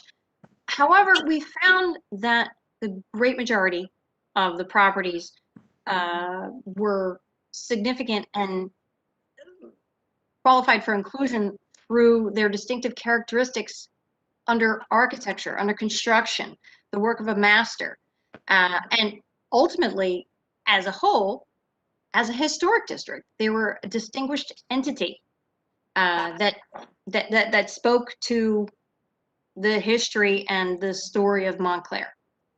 So, of course, you know that. If you could go on, thank you. Through the survey, we were looking at every resource as contributing, key contributing, or non-contributing. Non-contributing, of course, you'll know it kind of speaks for itself that it either falls outside of the period of significance. It was perhaps so altered as to not convey its significance anymore. It has nothing to add to the story of the district. Contributing, it falls within the period of significance. It contributes to the narrative of what's going on in that neighborhood during that period of significance. Key contributing is such a unique or significant resource as to merit its own perhaps individual listing in the National Register, that it could stand alone, but it stands out within the district as well. So we found that there were 146 lots of contributing resources, 33 lots were recommended as key contributing, and 129 lots were recommended as non-contributing.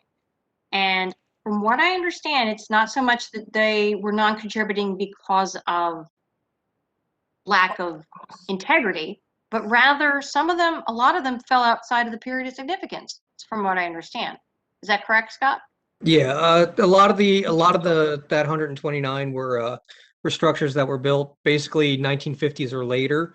And a lot of them actually are quite harmonious to the district, in honesty. So, I mean, in later, revisions, as you guys move forward, you could probably flip a lot of those to contributing as well at a later point in time. Exactly. That they really don't take anything away from the district per se, but they can't necessarily be considered at this point again, a part of the story, if I can use that metaphor again. If you could go on to the next slide. Prominent styles we encountered, again, you're very aware, the Tudor Revival. If we could call this district the Tudor Revival district, we might, but it's such a wealth of wonderful houses in this style. you can see it, the characteristics: half timbering, the rubble work, stacked chimneys, these steeped roofs pitches, excuse me, slate roofs. The integrity of so many of the houses in the district were just. It was again a pleasure to survey the neighborhood. If you could go on, please. Yeah, it was absolutely wonderful. I mean, the corbelling on a lot of them, it was great. The next prominent style we encountered, of course, was the Colonial Revival. The porticos, the voussoirs, the brick relieving segmental arches. The Flemish bond brick masonry, that's a hallmark of the style. Again, a refreshing walk through the neighborhoods. It was lovely. There was quite a number of colonial revivals. You can go on. Craftsmen. We did encounter a few craftsmen, a few period examples, one or two properties that were remodeled into craftsman styles in order to be harmonious with the neighborhood, which was interesting and welcome.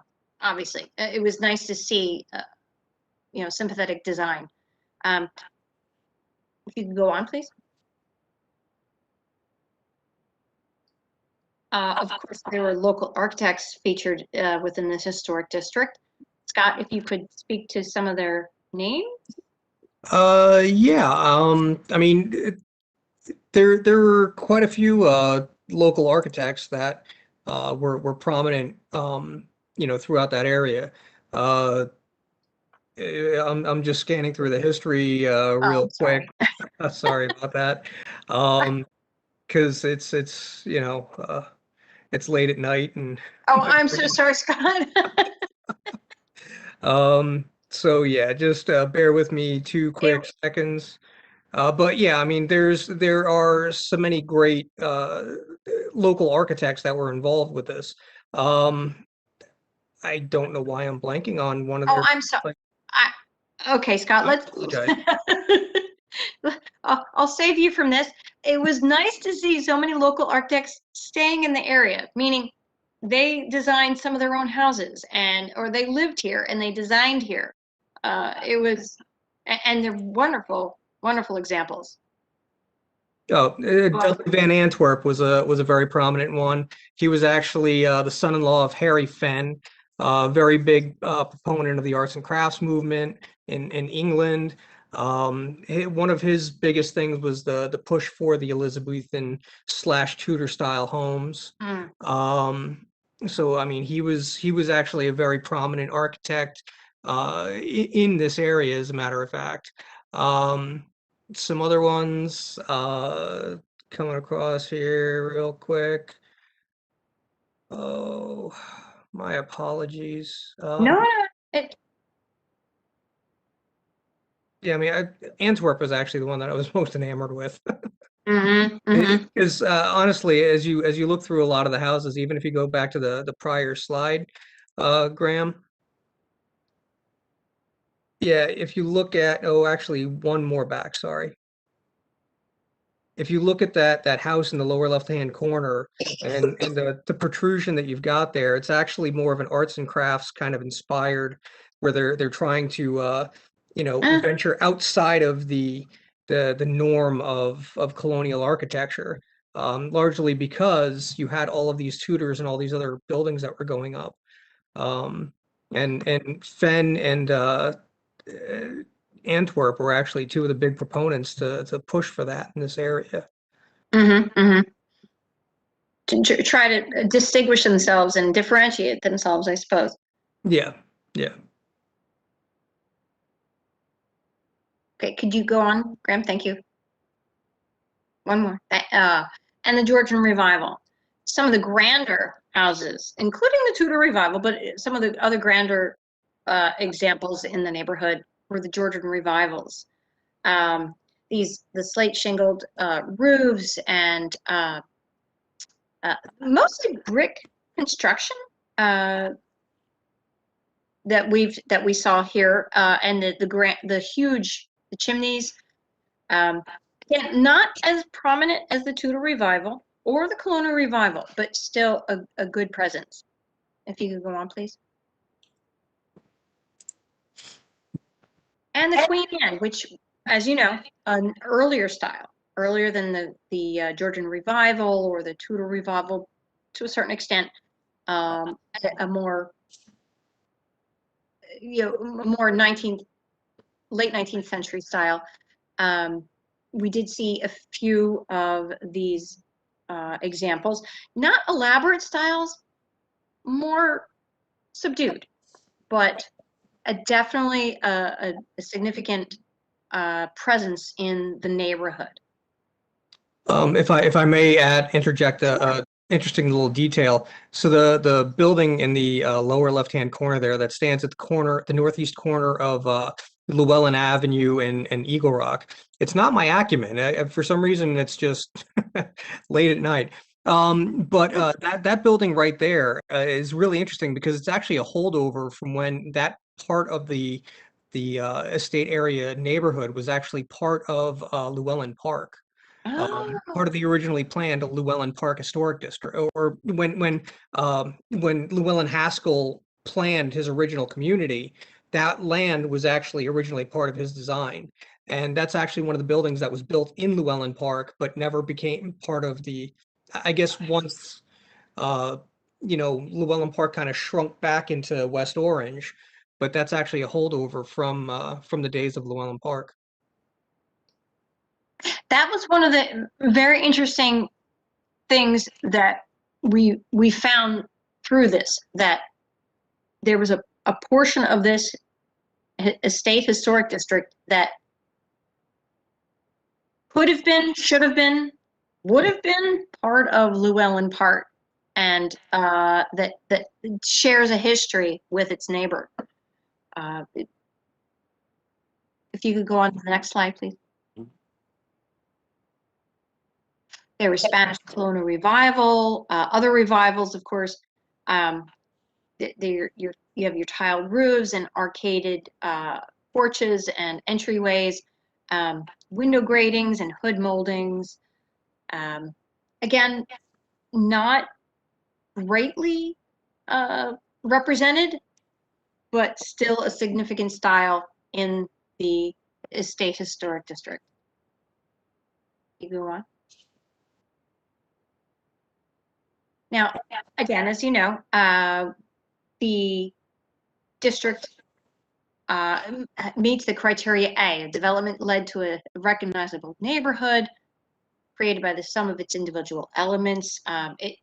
Meaning, of course, each individual property is lovely and significant, but as a whole, it's just so much more. And the neighborhood coincided with the development of certain modes of transportation, as we found. The railroad, the trolley, the automobile. It really followed what was going on in real time in the United States. And all of these properties retained a high degree of integrity, of preservation, of integrity of materials and style and form and function. It was just like a step back in time in our eyes. And as for meeting criteria C, the architecture was spot on for so many of the different hallmarks of the different styles that we saw: the Tudor Revival, the Georgian Revival, the Colonial Revival, and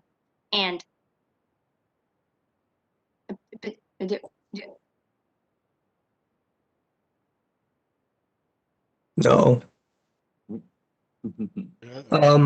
Well, one thing that I can add with this also with under criteria C is that the buildings kind of, oh, you're back? Yeah, keep going, I'm sorry. Okay, so one of the things that I can add, when we did an analysis of of what buildings were built during what time period, it was actually quite interesting to see where the building trends were within the neighborhood, within the district. And it was the biggest boom in the single biggest boom in housing construction was actually a 5-year period between 1925 and 1930, right before the Great Depression. And it was really interesting to see, because that's basically when the whole country was hitting a major housing boom, and this district kind of reflected that exact historic trend. It was really interesting to see. Okay. Can you go on to the next one? Thank you. As I mentioned earlier, we were given certain certain boundaries in which to survey, and with 2 exceptions, the proposed state historic district followed those parameters. There were just 2 properties that, as Scott mentioned earlier, that you just could not get to from within the district per se, and they were not necessarily significant to the history or the architectural significance of the district additionally. So they were the only 2 exceptions that we made to the boundaries. Otherwise, the boundaries as you see them in this map are what we would recommend as the state historic district. If we want. And we would just, and that is our those are our results. And we'd love to acknowledge Graham for all his help throughout this. It's been quite a year, hasn't it? Certainly an goodness interesting gracious. time to do this. Right. And Peter Coyle, the library director, oh, he was great help with our research, and Kathleen Bennett, of course, all her advice and suggestions and editorial comments for our report were so helpful. So we would like to thank the 3 of you for your help and guidance. It's been a pleasure to work for Montclair. Yeah. And Kathleen, I have to say, I took your advice. I got the subscription to newspapers.com. It is wonderful. It is an awesome resource for research. Yes, I'm glad. Great. And I just wanted to mention, for just the benefit of E2 and also for the benefit of the commissioners, that I've already digitized and uploaded all the individual survey forms into the historic inventory viewer. So everybody with the pink dot you can click on it and access the survey form digitally. You can click and download. Oh, great. Very nice. So everything is ready to go for you all. So yeah, That's awesome. and the report is also uploaded on the report section of the planning department website. So Graham, can I ask, how do you access, when you click on the individual property? Okay. It doesn't come up on the right, in other words, on the legend on the right. You have to do the individual. CLG historic surveyed properties. Oh, okay, great. Yeah, and it identifies the status of the property, and then you can link to view the form. Great, thank you. Oh, wow, what a great interface. That's fantastic. Now, if only the SHPO could do that. Yeah. Yeah, and just for the benefit of the commissioners, I've done this also for Wheeler Street and Oakcroft. So all of our now 3 surveyed districts are all up there, ready to. Wow. Terrific. Thank you. Okay. Sure. Trying to leave you in good hands. Thank you too for all their work. Oh my God. Oh, you're very welcome. Yeah. Tough act to follow. All right, well, thank you, Marianne. Thank you, Scott. We appreciate all the work. And go forward and write more reports. That's great. Thank you. Great. Thank you very much. Thank you. Thank you. All right. All right. Good night. Good night, everyone. Good night. Thank you. Okay. Next, we have no certificates or resolutions. So we are ready to adjourn. And Graham, this is a big. Oh, Graham, you can't do this to me. Yeah, I know. I feel very torn. Anyway, good luck, Will you Graham. be able to stay in touch? Will you give us? Yes, I'll be sure to. I'll share out my contact info. Absolutely. Who knows? You might be an applicant before us one of these days. You will. What the future holds. Okay. Thank you, Graham. Thank you, really. Thank you very much. Yeah, good luck, Graham. Thank you. Yeah, Thanks, everyone.